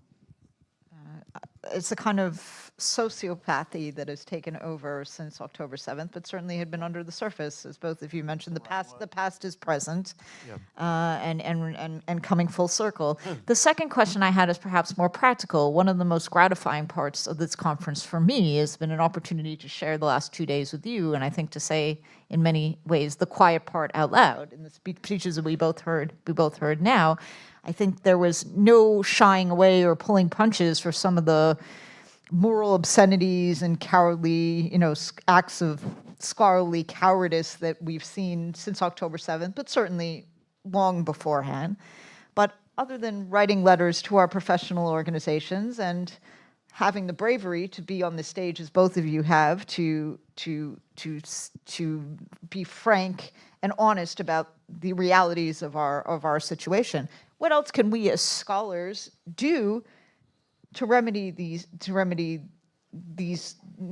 situation, which seems so, maybe the word that I used earlier, I mean, how do you counter the kind of sociopathy or total lack of empathy as well as scholarly integrity that we're seeing in the collapse of the intellectual idea of the university and of scholarship? Not an easy answer. I mean, there are things that we've all done immediately. For example, at Columbia, within a few days of October the 7th, again, Jan has described this very well, and it goes for lots of academic institutions. There was an open letter signed by 500 of my colleagues, predominantly in arts, actually, humanities. This was really upsetting. Describing, including signed by my colleague Rashid Khalidi, who's a Palestinian pupil of Edward Said, who was a frenemy of mine, and describing what had happened on the 7th of October horrifyingly as a military operation. And then there was another hideous euphemism. So at that point, we're now a week on, or less than a week on, we have an Institute of Israeli and Jewish Studies at Columbia, and kids who were taking courses there were really frightened. I mean, Jewish kids around the campus were seeing swastikas on dormitory walls. They were subject to violent verbal abuse, a few of them to more than verbal abuse. And the Institute became a kind of, refuge, became a kind of Nachlassziel, for some of them. But we organized, my wonderful colleague Clémence Poulouc and Ruby Namdar, the novelist. I was by no means a leader, but I was certainly help do what I could, a counter letter, the Battle of the Letters, and we had many thousands of signatories. But interestingly and sort of upsettingly, overwhelmingly from the professional schools and the medical school and the science departments. This was extraordinary. So that sort of just speaks to the degree of capture by I can just add here that I am not an activist, despite all my letters. I'm not an activist, I am a research historian.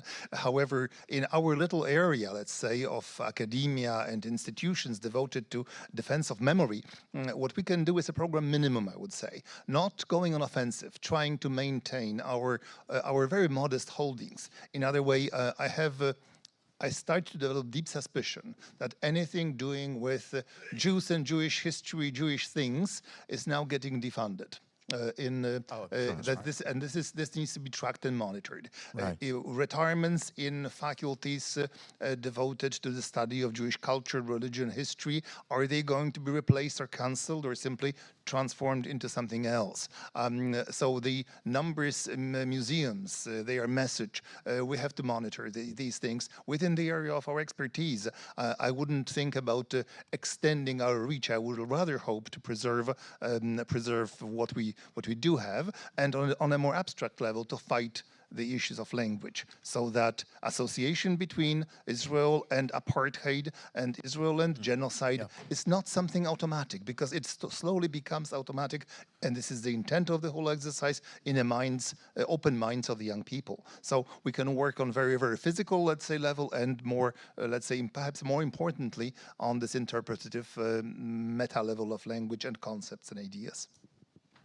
Yeah, that's got to be right, and we know that it's very, very hard to be published in, by the trade press. That titles in Jewish history are being turned down. So there's a kind of worried about this pariah. myself.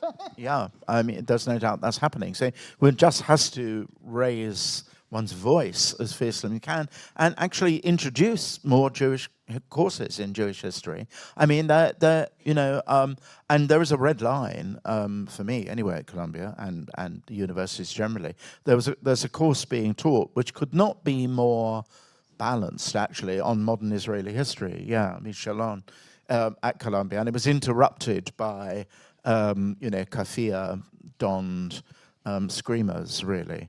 The screaming and the chanting and the River to Sea stuff and do not hide, genocide, etc.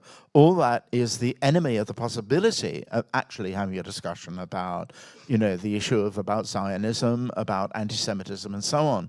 So we all need to be more aware of this, really, much more active in promoting a different kind of education that goes beyond no education, no understanding is to be gained by the mad parroting of slogans accompanied by, drumming outside. So, that's one thing that we are trying to do.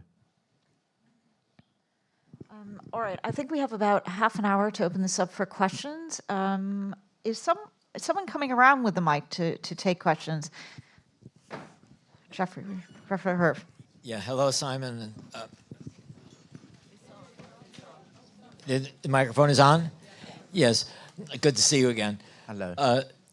My experience at the University of Maryland is very similar to yours, that our Faculty Against Anti-Semitism group is mostly engineers and natural scientists and people in business. And so I want to raise the issue of what I'm calling the sledgehammer and the scalpel. What's going on in the humanities is a struggle for power. And the anti-Zionists have won that struggle over the last 50 years. And they're tenured, and they're not going away anytime soon. They think they're right, and they're not interested in hearing a different point of view.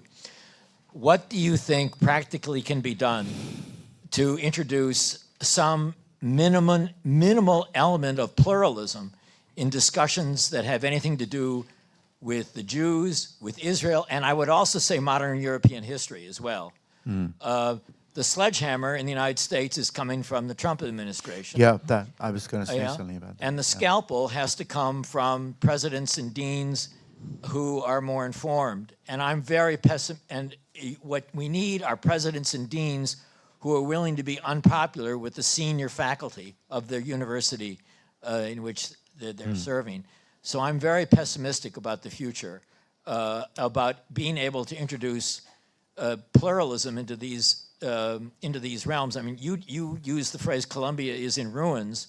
Well, yes, that's, I mean, but and I'm a glass half full person. Yeah, and you and I saw over the last 50 years this path.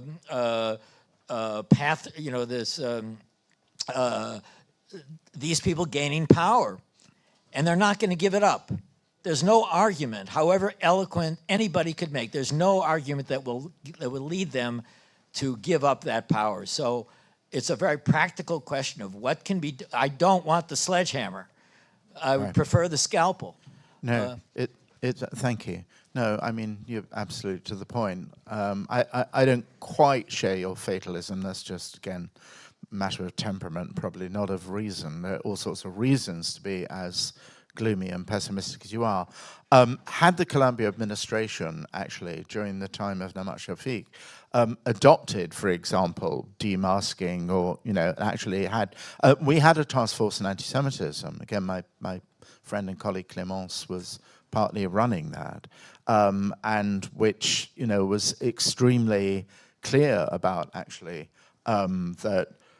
In effect, really abusive anti-Semitic slogans were unacceptable in demonstrations, and the interruption of courses was absolutely unacceptable.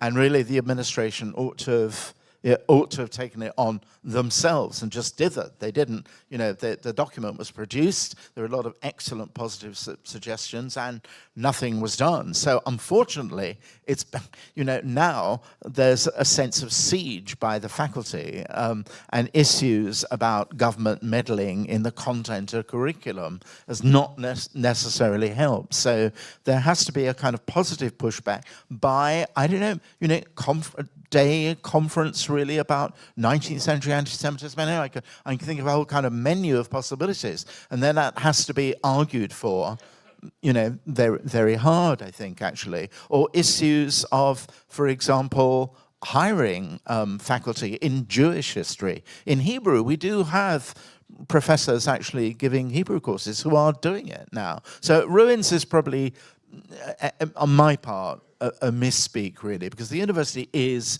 functioning. The course on modern Israel is being taught.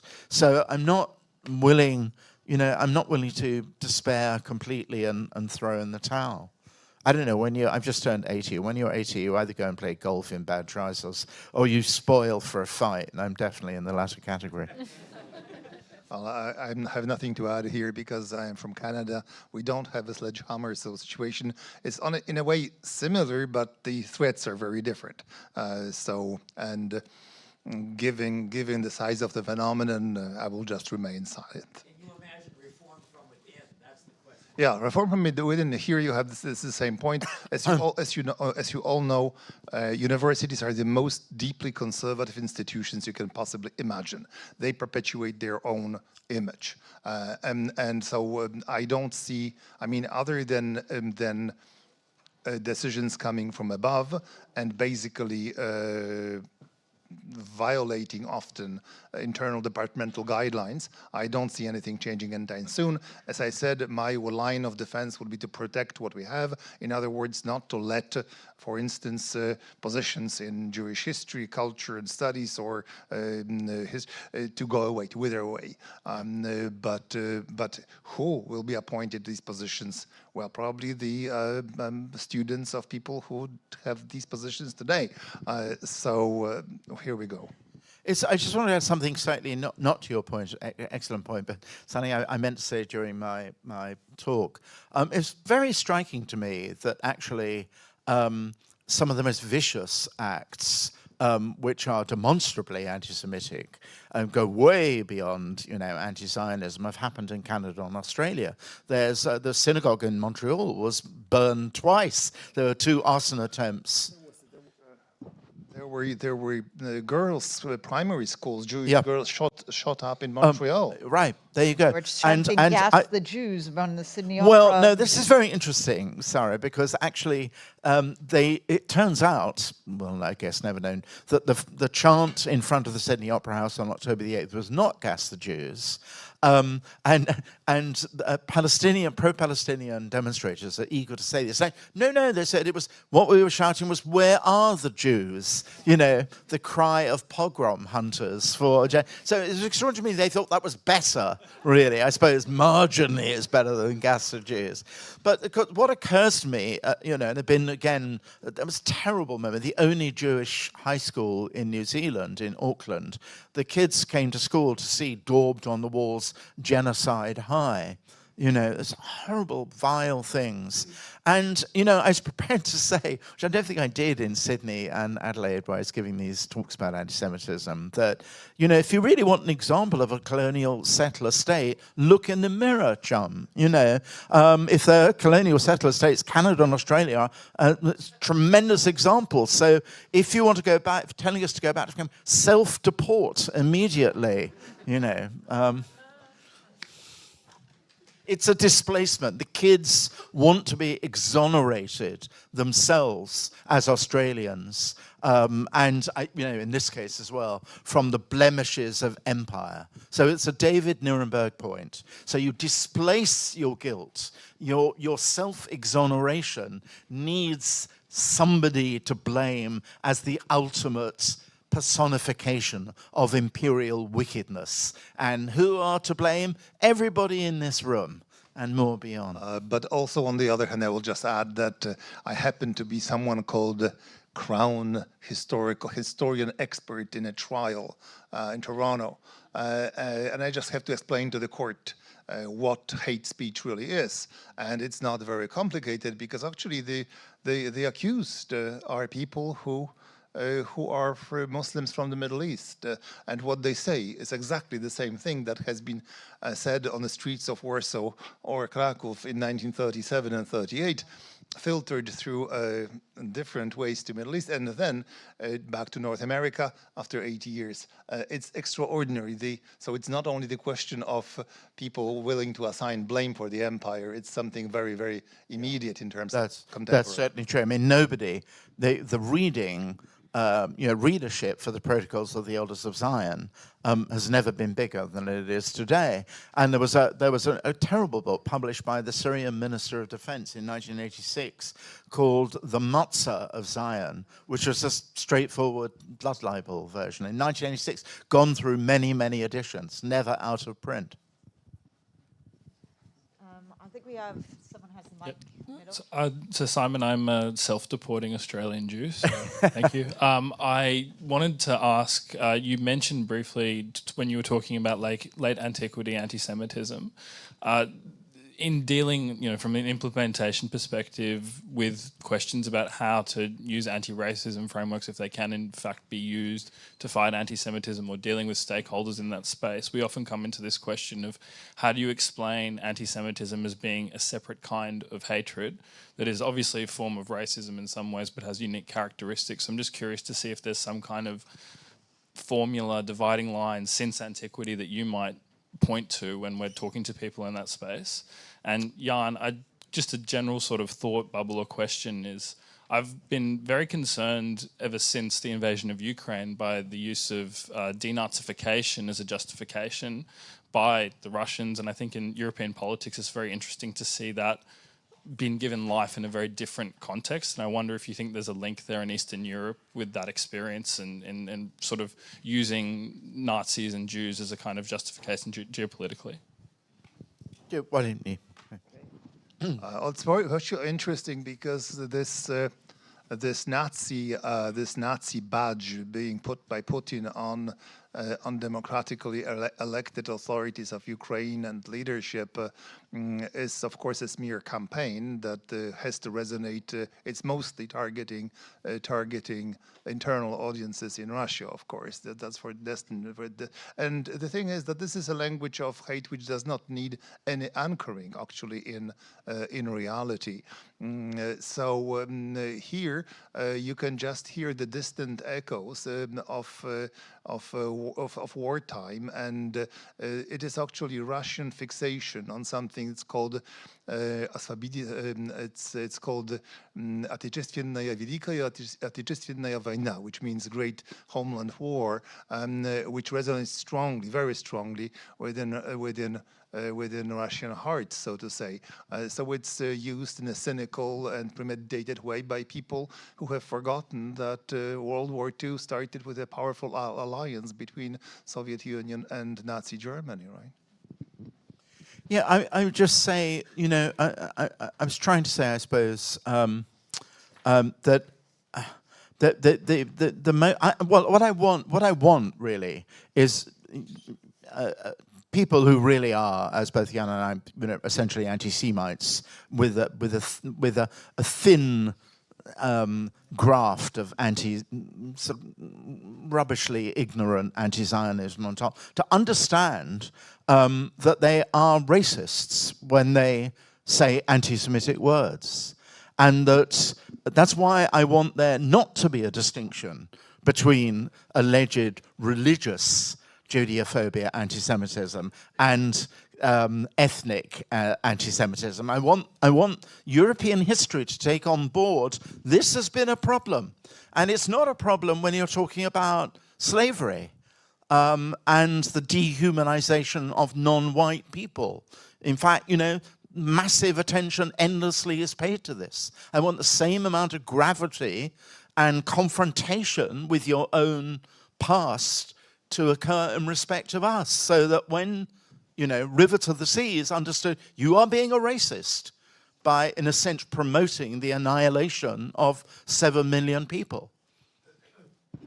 Actually, it goes even deeper. There is a Quebecois writer in French Canada who wrote a book called, translating from French, One Day at the Edge of the Pool in Kigali. It's about the author, Courtemanche, was actually in Rwanda a few days before the things exploded.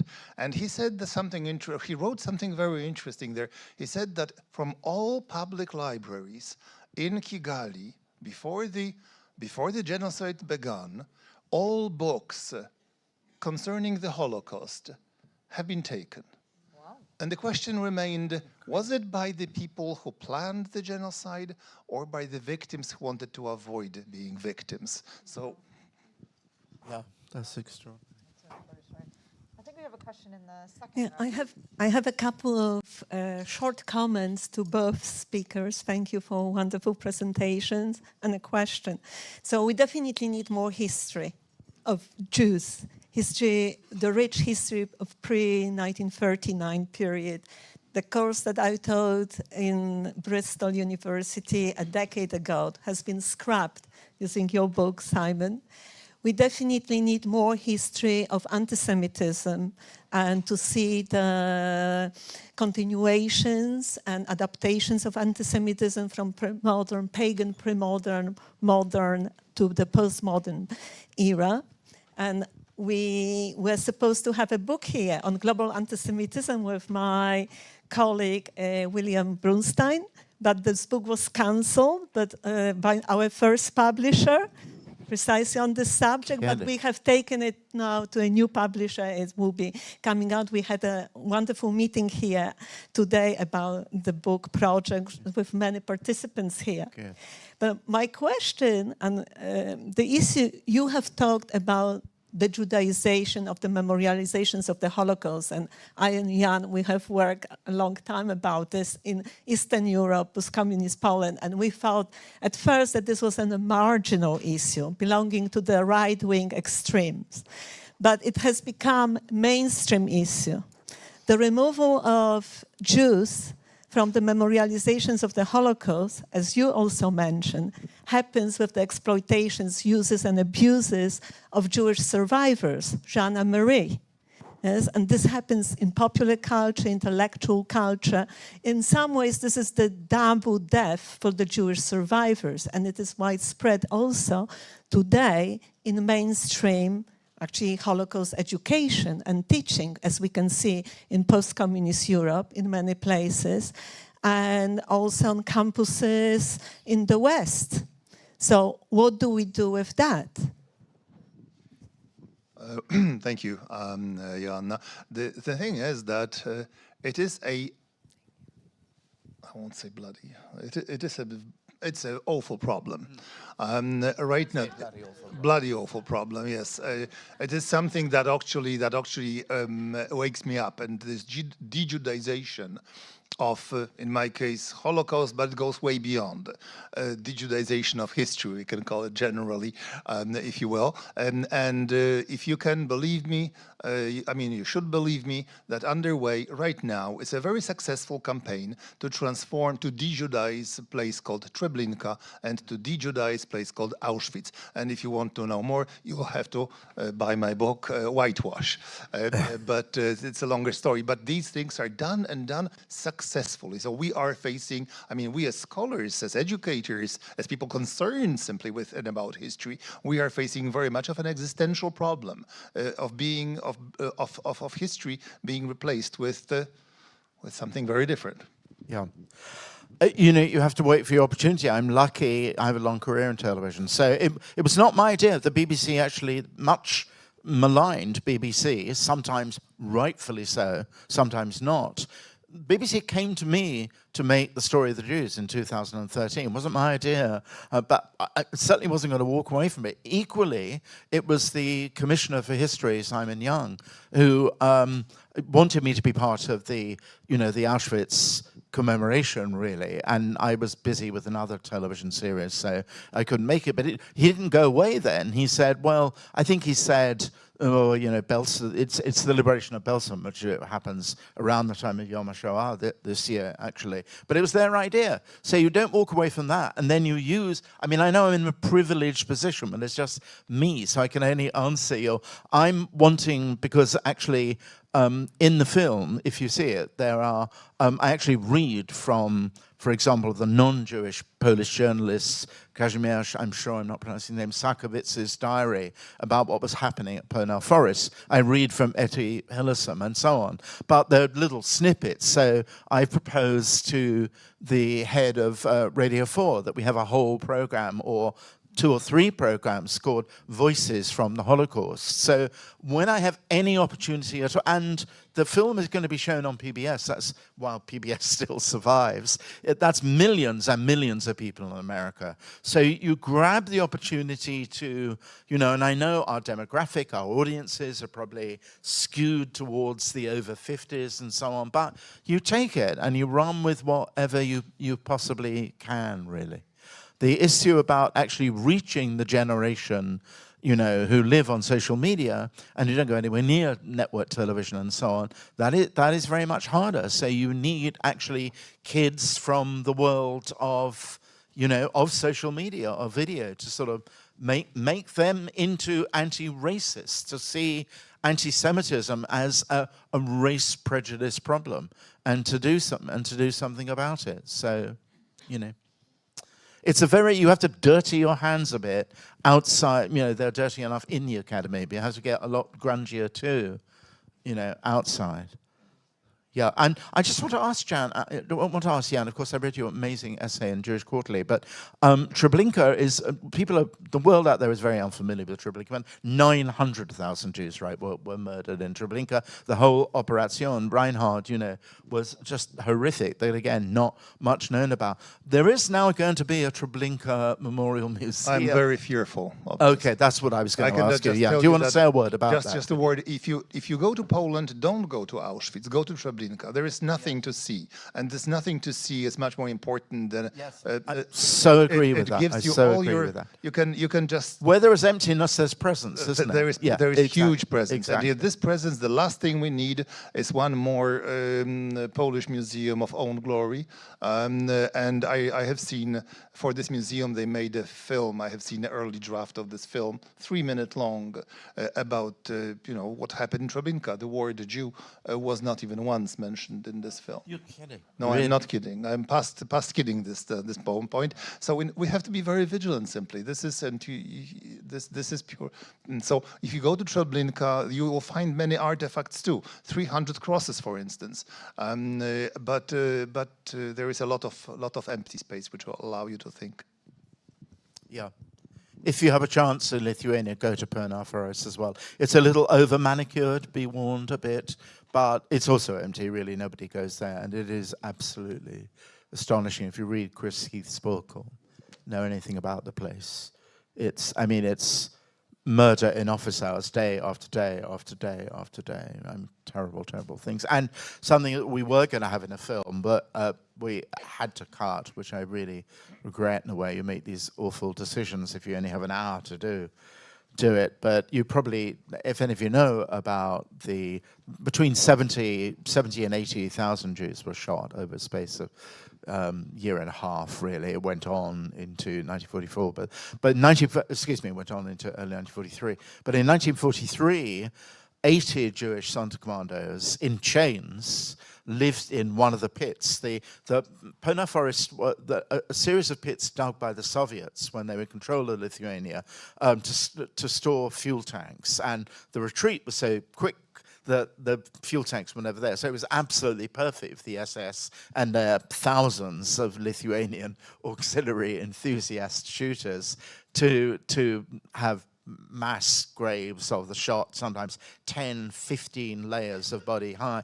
In 1943, those Sonderkommandos lived in one of those empty pits and were required to exhume the decomposing bodies in order, again, as part of the attempt to erase any evidence of what happened. And there were simply unbelievably terrible things, because in the course of that, some of those, recognized from clothing that had not decomposed, but particularly from jewelry, from rings which had not been unusually torn off by the executioners, necklaces.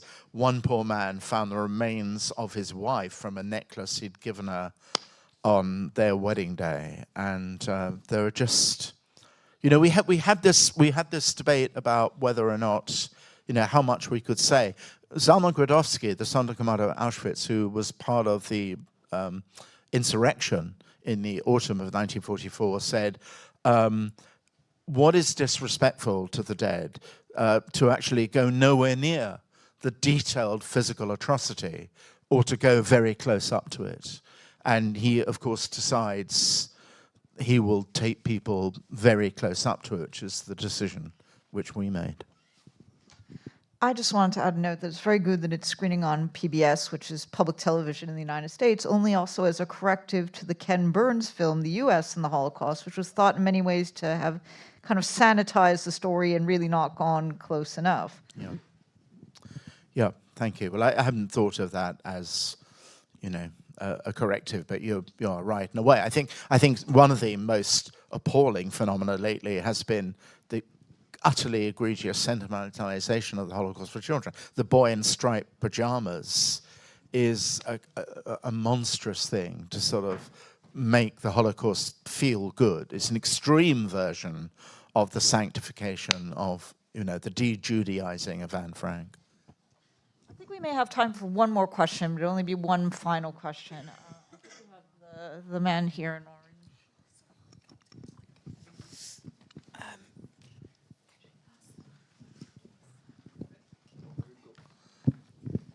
I think he's got it. I think he's got it already.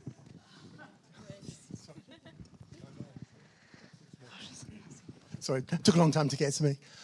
Just a question about where free speech fits into all of this. And just to emphasize, I'm not talking about physically disrupting classes. I'm not talking about violence against Jewish students, which people with guns, men or women with guns, can deal with if necessary. But in terms of speech, it seems to me, even on a practical level, people should be allowed to say terrible things. From the river to the sea, for example, to me, is an absolutely horrible genocidal slogan, but I don't think it should be banned. I think it's really, really important as a practical matter, if we want to fight anti-Semitism, that people are allowed to say awful things. But I'd like to know what the panel thinks. Well, I take a sort of classical 19th century liberal view. I think John Stuart Mill had this view that free speech stops when it can be shown to promote physical harm. I'm not a free speech absolutist at all. I think it's a terrible mistake, actually. That's my point of view. I think free speech absolutism has now become a kind of an obsession, actually, by the techno bros, by the likes of Peter Thiel and Elon Musk and so on. What's happened to Twitter as X is appalling, and as actually has normalized and trivialized the Third Reich and Nazi memory and all pretense at actually having any kind of guardrails against thinking, particularly, as Jan was saying, the revival, the Jews control the media. When I last looked, Elon Musk wasn't much of a Jew. So I think it's time to rethink free speech absolutism completely. I mean, I have to concur and add even a few words more. In Canada, we have very strict laws concerning hate speech. In other words, there are limits on free speech, and I'm speaking up as Canadian here now. So what happens is you have to, once you reach this line beyond which words transform into violence, this is the end of debate. at this stage, I, as the teacher and professor, would put an end to a certain debate in class if, according to the law and my feel of it, it would basically cross the line. So I am also very much of a liberal, sometimes even libertarian, but here there is a limit. So when you said genocide, I would say slowly we are getting in this direction, although it's the question of your own feeling, how you react as a teacher in class. It is a problem. It is a problem, and I think that there needs to be some kind of guides or guidelines, especially for professors, teachers, especially teachers in secondary schools, because that's where really the problem boils and over and explodes. But so you are right, there is a big problem with which we will have to deal, because this situation is definitely not going away. Right, I'm sorry to say that there's a limit on our free speech here as well in this session. We have to give up the room, but please join me in thanking our wonderful speakers in this keynote lecture.